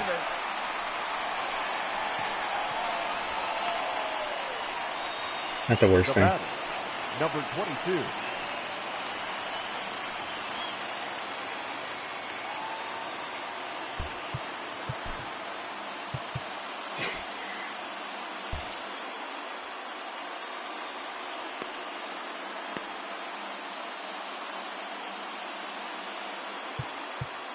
But we are going.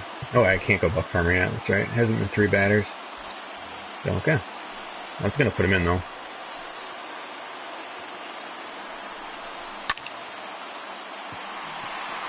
Uh-oh.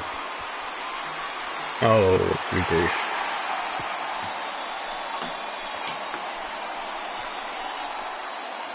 Just about to say I had faith in him. But that's why he's not my closer. That's why I barely even use him in setup situations.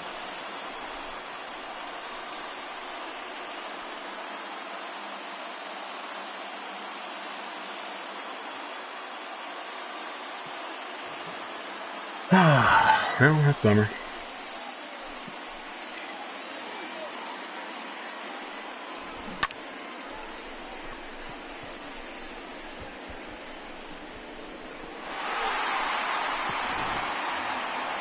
What's our wind doing today? No wind.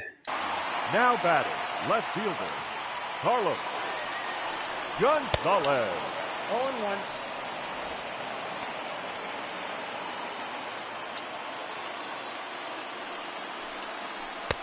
One ball, 1 strike.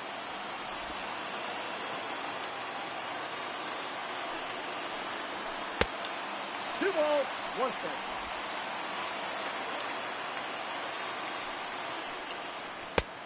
Inside, ball 3.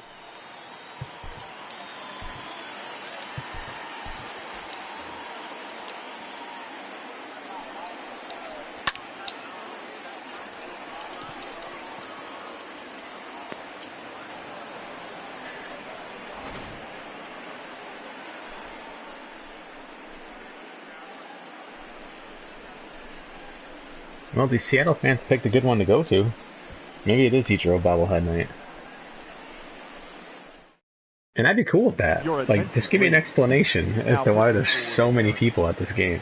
Number 73, Taylor Williams.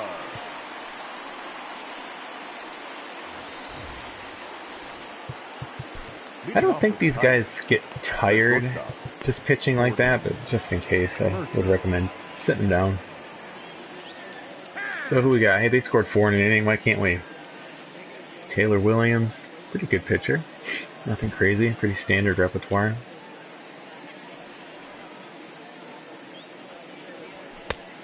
Inside, ball 1.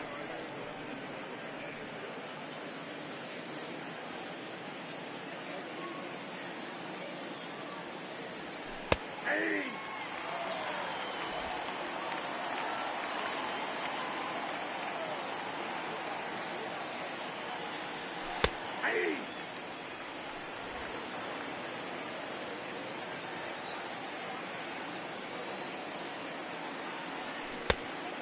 that's off the plate.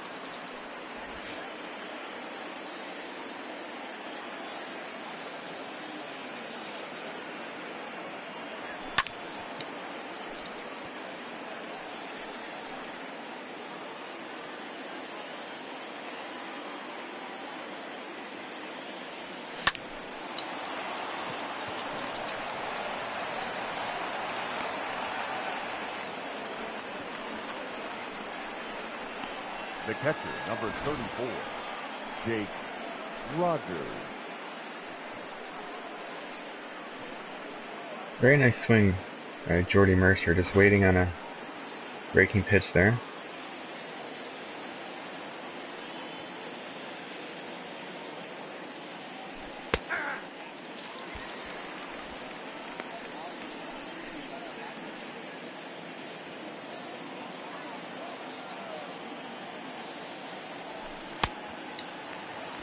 No balls, 2 strikes.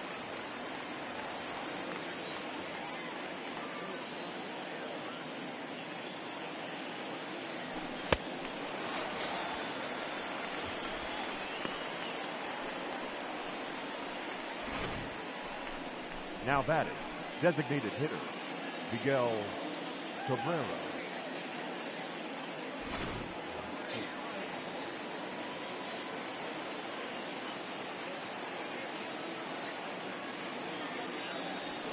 Ball.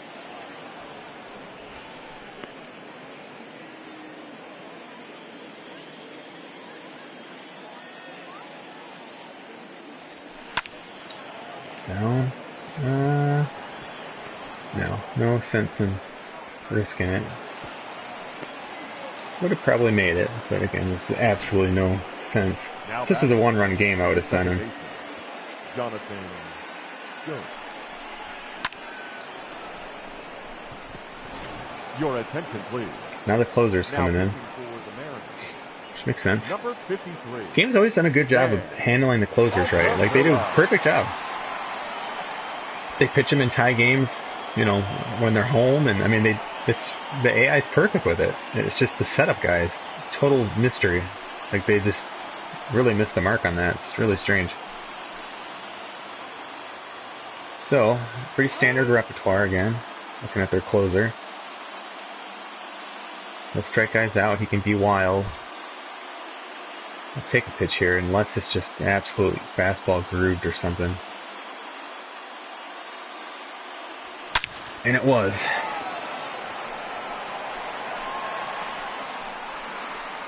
Simple approach, right? I usually don't even look fastballs with him. But I thought in that situation, you know, maybe he would groove one. Damn, I'm still pissed, even after hitting this, because I just think of all the runners we left on base. Just one out, though. Smoke that ball.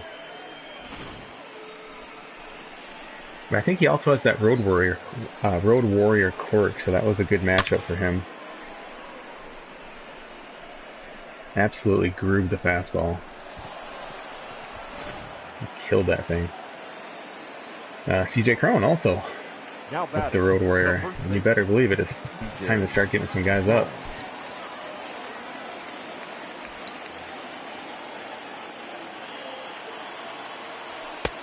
I say, better not groove another one. Ball 1, no strike.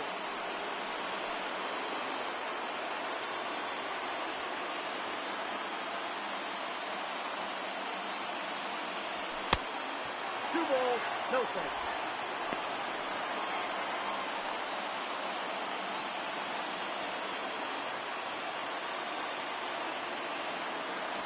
Ball 3.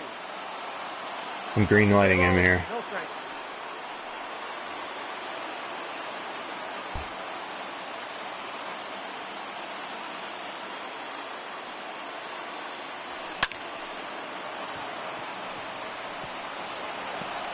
That'll work. Let's see. I don't think we even have really a pinch runner that would be worth bringing in. Christian Stewart's not much faster. I'd much rather save him as a pinch hitter. Yeah, we don't have anybody. It's okay.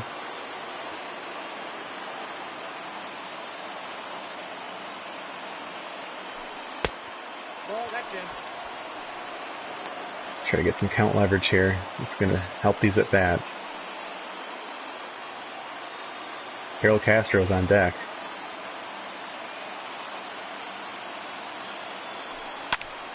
Oh, dang, that was so close.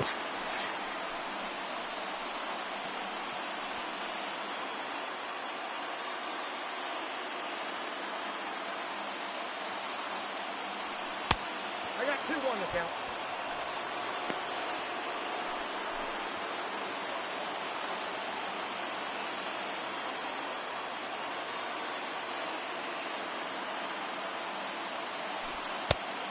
I got 3-1. 3 balls, 1 strike.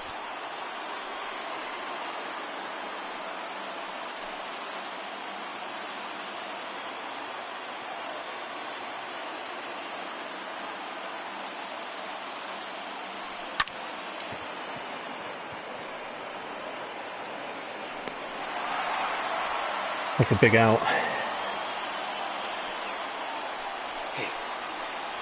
Now Harold that's Castro and then third Cameron baseman, Maben after that, if we can get to him. Castro.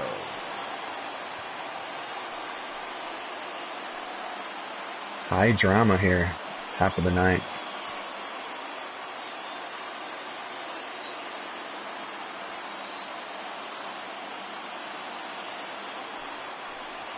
That's the ball.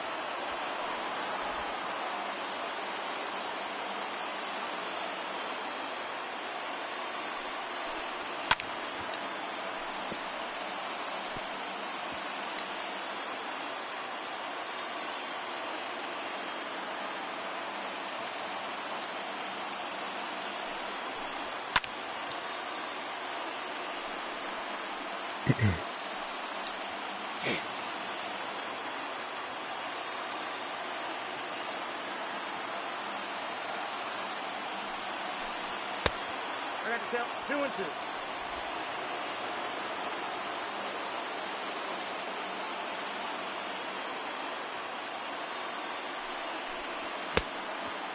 Nope. What do you got?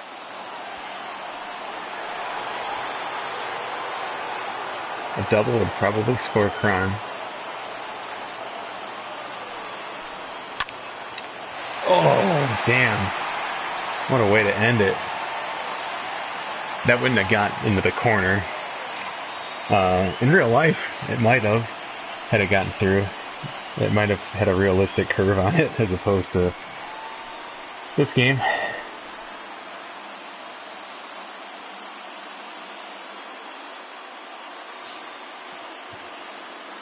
Can I see that last out?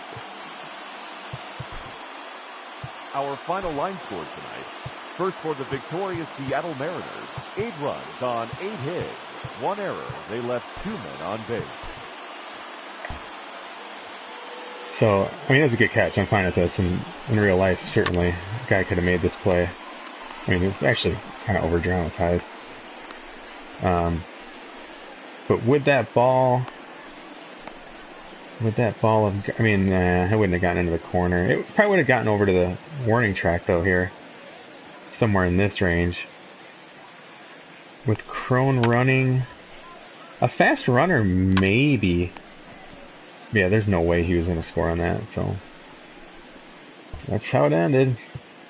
It's be an interesting game to look at the peripheral stats here and whatnot. Let's take a look. So batting average, ball in play. This was a really fun game. That was a good one. Let's look at the team. Wow, we had 16 hits. We'll take it, though. I mean, as you guys saw, we're the second worst American League team in batting. A lot of the batting stats. So ours will definitely be high. 2 home runs, right? Yeah. 2 home runs. Wow, we left a lot of guys on base today. Sac fly, I don't think we had any. Strikeouts 9. So we had a 452 batting average ball in play against a really bad Mariners team that I'm sad beat us. We had our chances. You guys saw them with your own 2 eyes. Oh, we only had 5 strikeouts today. Joe Jimenez, again, another guy, right? if you just look at ratings, you'd say, this guy's great, he should be our closer. He's just not doing it for us.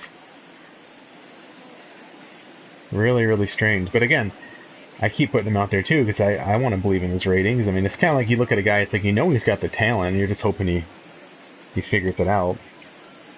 Let's take a look here. I'm getting some very strange, I'm not going to go in this direction at all, but I'm getting some very strange political ads on this baseball, or this ball and play calculator. Very, very strange. I'm just going to leave it at that. I refuse to discuss any of it, but it's just making me laugh. Let's see. Home runs, they had 2 as well. Sac flies, none. Strikeouts, only 5. So they actually only had 250. We're scoring 8 runs, but again, they had a grand slam and they had a 3-run homer. So, I mean, 7 of their runs came off the home run. That killed us. Totally killed us. Again, 2 innings for them, right? I guess you could say 2 innings for us, too, but 16 hits and we lost. Damn. That's a tough one. It happens. Their starter, really, we made them look good. No doubt. Oof. Bummer.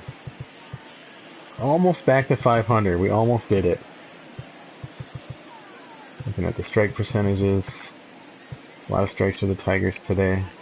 But Daniel Norris is kind of pitching like our ace, so that's not too crazy. 16% foul balls, 14 for them, and perfect even in a crazy game like this. Tigers 24%, again right where you want to be, just about, or a little higher at 31. But surprising because they only struck out 5 times, so they were swinging and missing quite a bit. So, yeah, one of those games.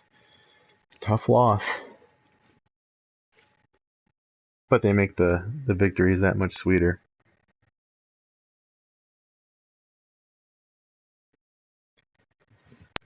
Got some excellent cards unlocked. Very exciting. Let's see if we get any scouting reports back. But I'm excited. I'm caught back up to today. Turn off that stupid thing. We do have some scouting back. So you guys will get to see it because we looked at the very beginning. We'll see if those guys changed it all with that extra day of scouting. Or maybe they scout in the morning or something like that. You know, I don't know. Maybe those reports don't change like that.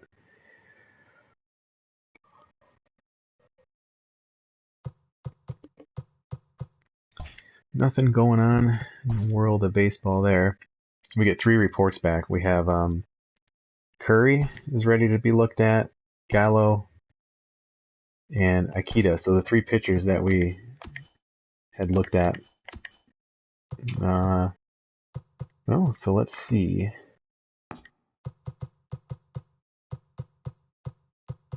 So JT Curry comes back with an 80 potential still.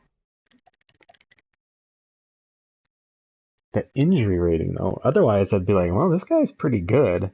And again, if we're talking about, I know people are, there's already a lot of pitching in the Tiger system. Who cares? Still want the best player because, again, we could trade some of that. And we can bring in JT Curry to take that role. So there's nothing wrong with that. I mean, I like a lot about this guy. The injury risk is the concern. But, I mean, this guy's going to be a good pitcher. I think as far as pitchers, like, he might be the best one I've seen so far. It's weird that his MLB estimated time of arrival is so high, but he's already 22. Because, again, I don't think he'd pitch, next year, it looks like. But he seems to be closer than that.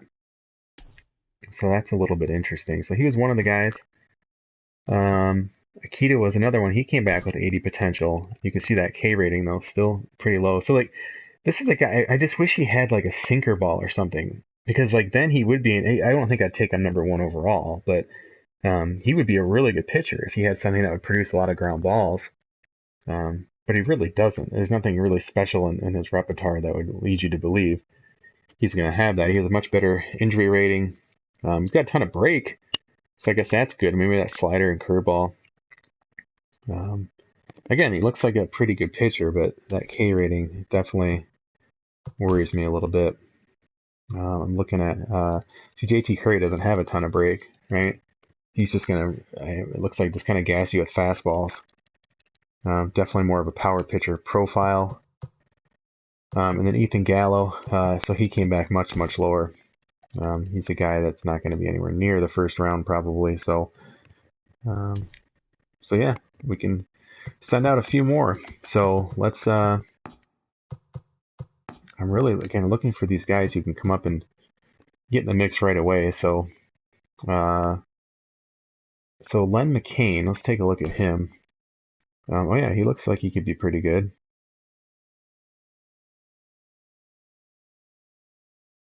So yeah, he'd be a good one to take a look at. Len McCain. And I'm looking for my Andy Kahn, the scout in the top left there. He's a really good pitcher scout. That hit per 9 is obviously a big red flag. This would be a great guy to use in Diamond Dynasty. Look how slow he throws. That actually can help you a lot in Diamond Dynasty. And again, he's got the splitter. Like I wish that Akita guy had a splitter or something like that. He'd be a fun pitcher to take. I bet you he'd actually be pretty good. But I don't want to scout him for the first overall pick. So this one's pretty simple. I think we're going to go with Len McClain here to Andy Kahn. This guy also a pretty good pitcher scout. So I guess we could start to look for another 80 guy that might have a little bit further out. Boy, there's still a bunch. So let's actually sort by this, and then we'll look for 80s in this range. Who we're on, or even 70, 75 is pretty good. And again, you'd like to think that maybe that would increase. It's got a really good build for a starting pitcher. What am I taking a look at him? Nothing with 70 potential. This guy's got an awesome throw. Again, looks good. I don't really know if he'd be in the mix. This is such a computer-generated player. This guy's got like an amazing fro and a trucker mustache. And then his name is William Gonzalez. I mean, not that that's not possible. It's just kind of funny. Marco Chavez is the guy who pitches really slow. Not really liking that makeup. Sweet beard. Really.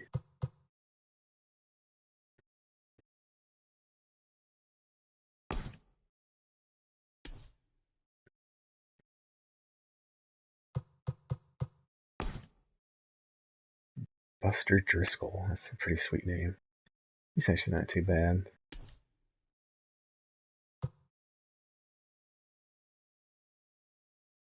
But I think I would go with, who was it? Was it this guy? Yeah, Homer Petty. We just have like no good positional player scouts, but we're going to assign him to a position. So let's look for, I mean, I haven't even looked at relief pitchers, but it's just, to me, it's just such a waste. Definitely not going to be picking one in the first couple of rounds, if at all. But let's look at hitters. So here's an 80 catcher. Could definitely use a catching prospect. He's not very good. He's not very good. This is one of those guys, again, kind of like an Ichiro of the corner infield. So maybe a lot of these guys, like just high contact guys, it's really interesting. He's got a high injury risk and only plays first base.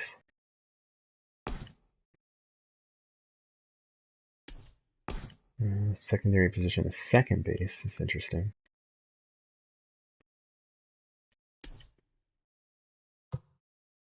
So no one there that I'm dying to see.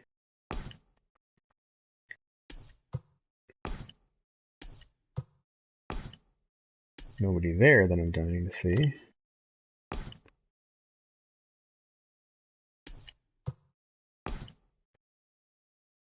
Jack Dyer's not bad, but again, nothing super impressive.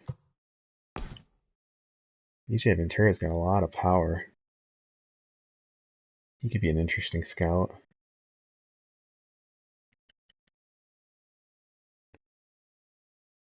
The switch hitter, too. The switch hitter who hits lefties better. That's actually pretty rare. Can play third base. He's got a decent arm. Got some good speed. I'd take a look at him. So far, I think I do BJ Ventura. Very nice fielder. Decent power. He's a utility guy. He's another interesting guy. What do you guys think? This Michael Jocks guy or BJ Ventura so far? Ooh, I like Randy Snelling better than both of them, so never mind. So Randy Snelling.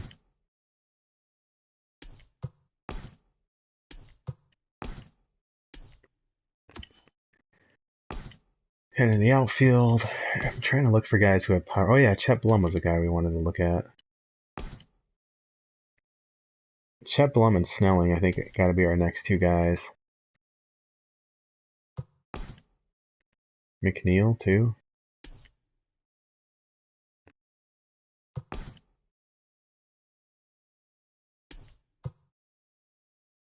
I still think I got to look at the shortstop, though.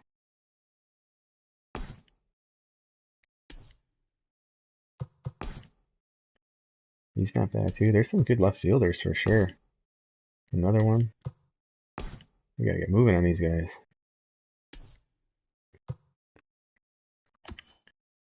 Center field, we talked earlier. Definitely something I could use. So he's got good power.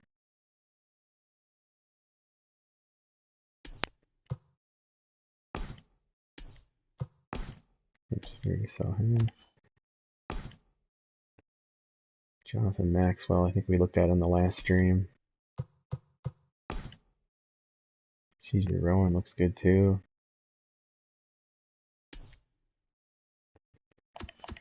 But I think just off of the rarity, I think I want to take a look at Randy Snelling.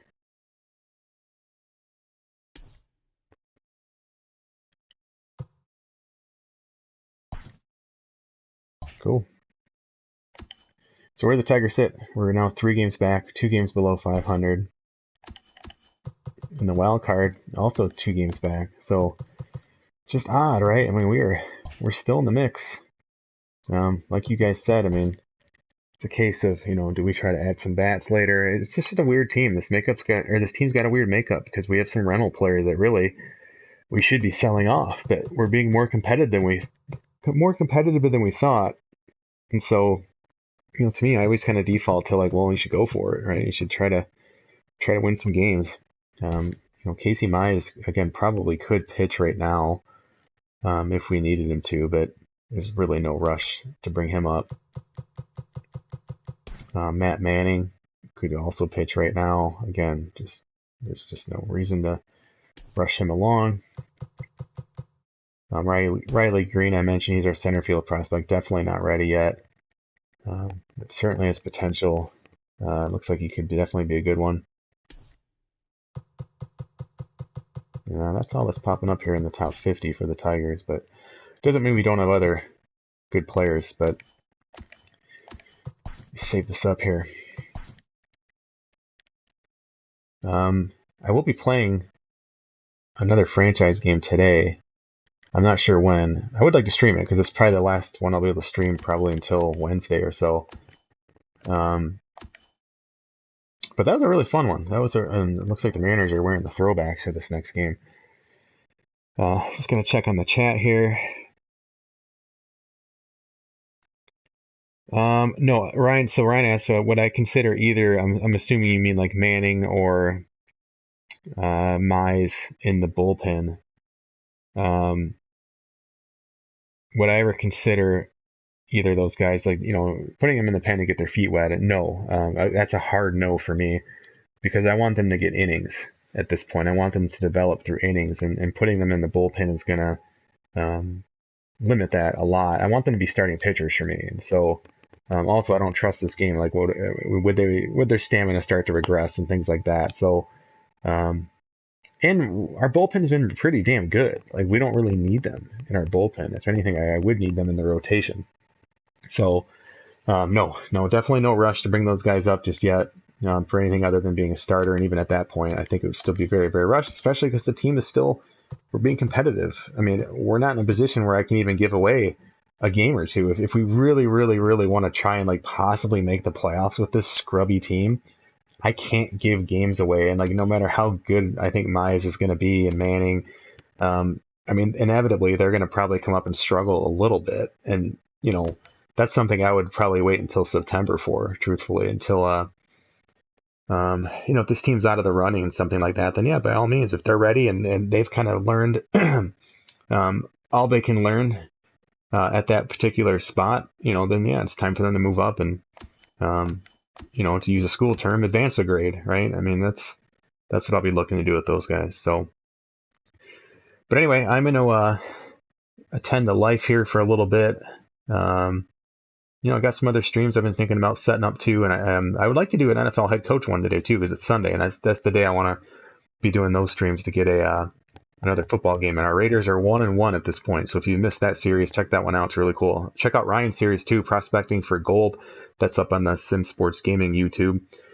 And yeah, subscribe to this channel. It's super appreciated, and I appreciate you guys watching and chatting, and it helps me. It keeps me interested. It keeps me going. We are now 46 games into this franchise, and it's really been a lot of fun. Even a game like this that we lose, that was a little bit frustrating, still a lot of fun. So I'm Mike Lowe. You can follow me on Twitter, Mike Lowe 47. The slider thread itself, I should say, is up on Operation Sports. And yeah, thanks everybody. I'll see you next time.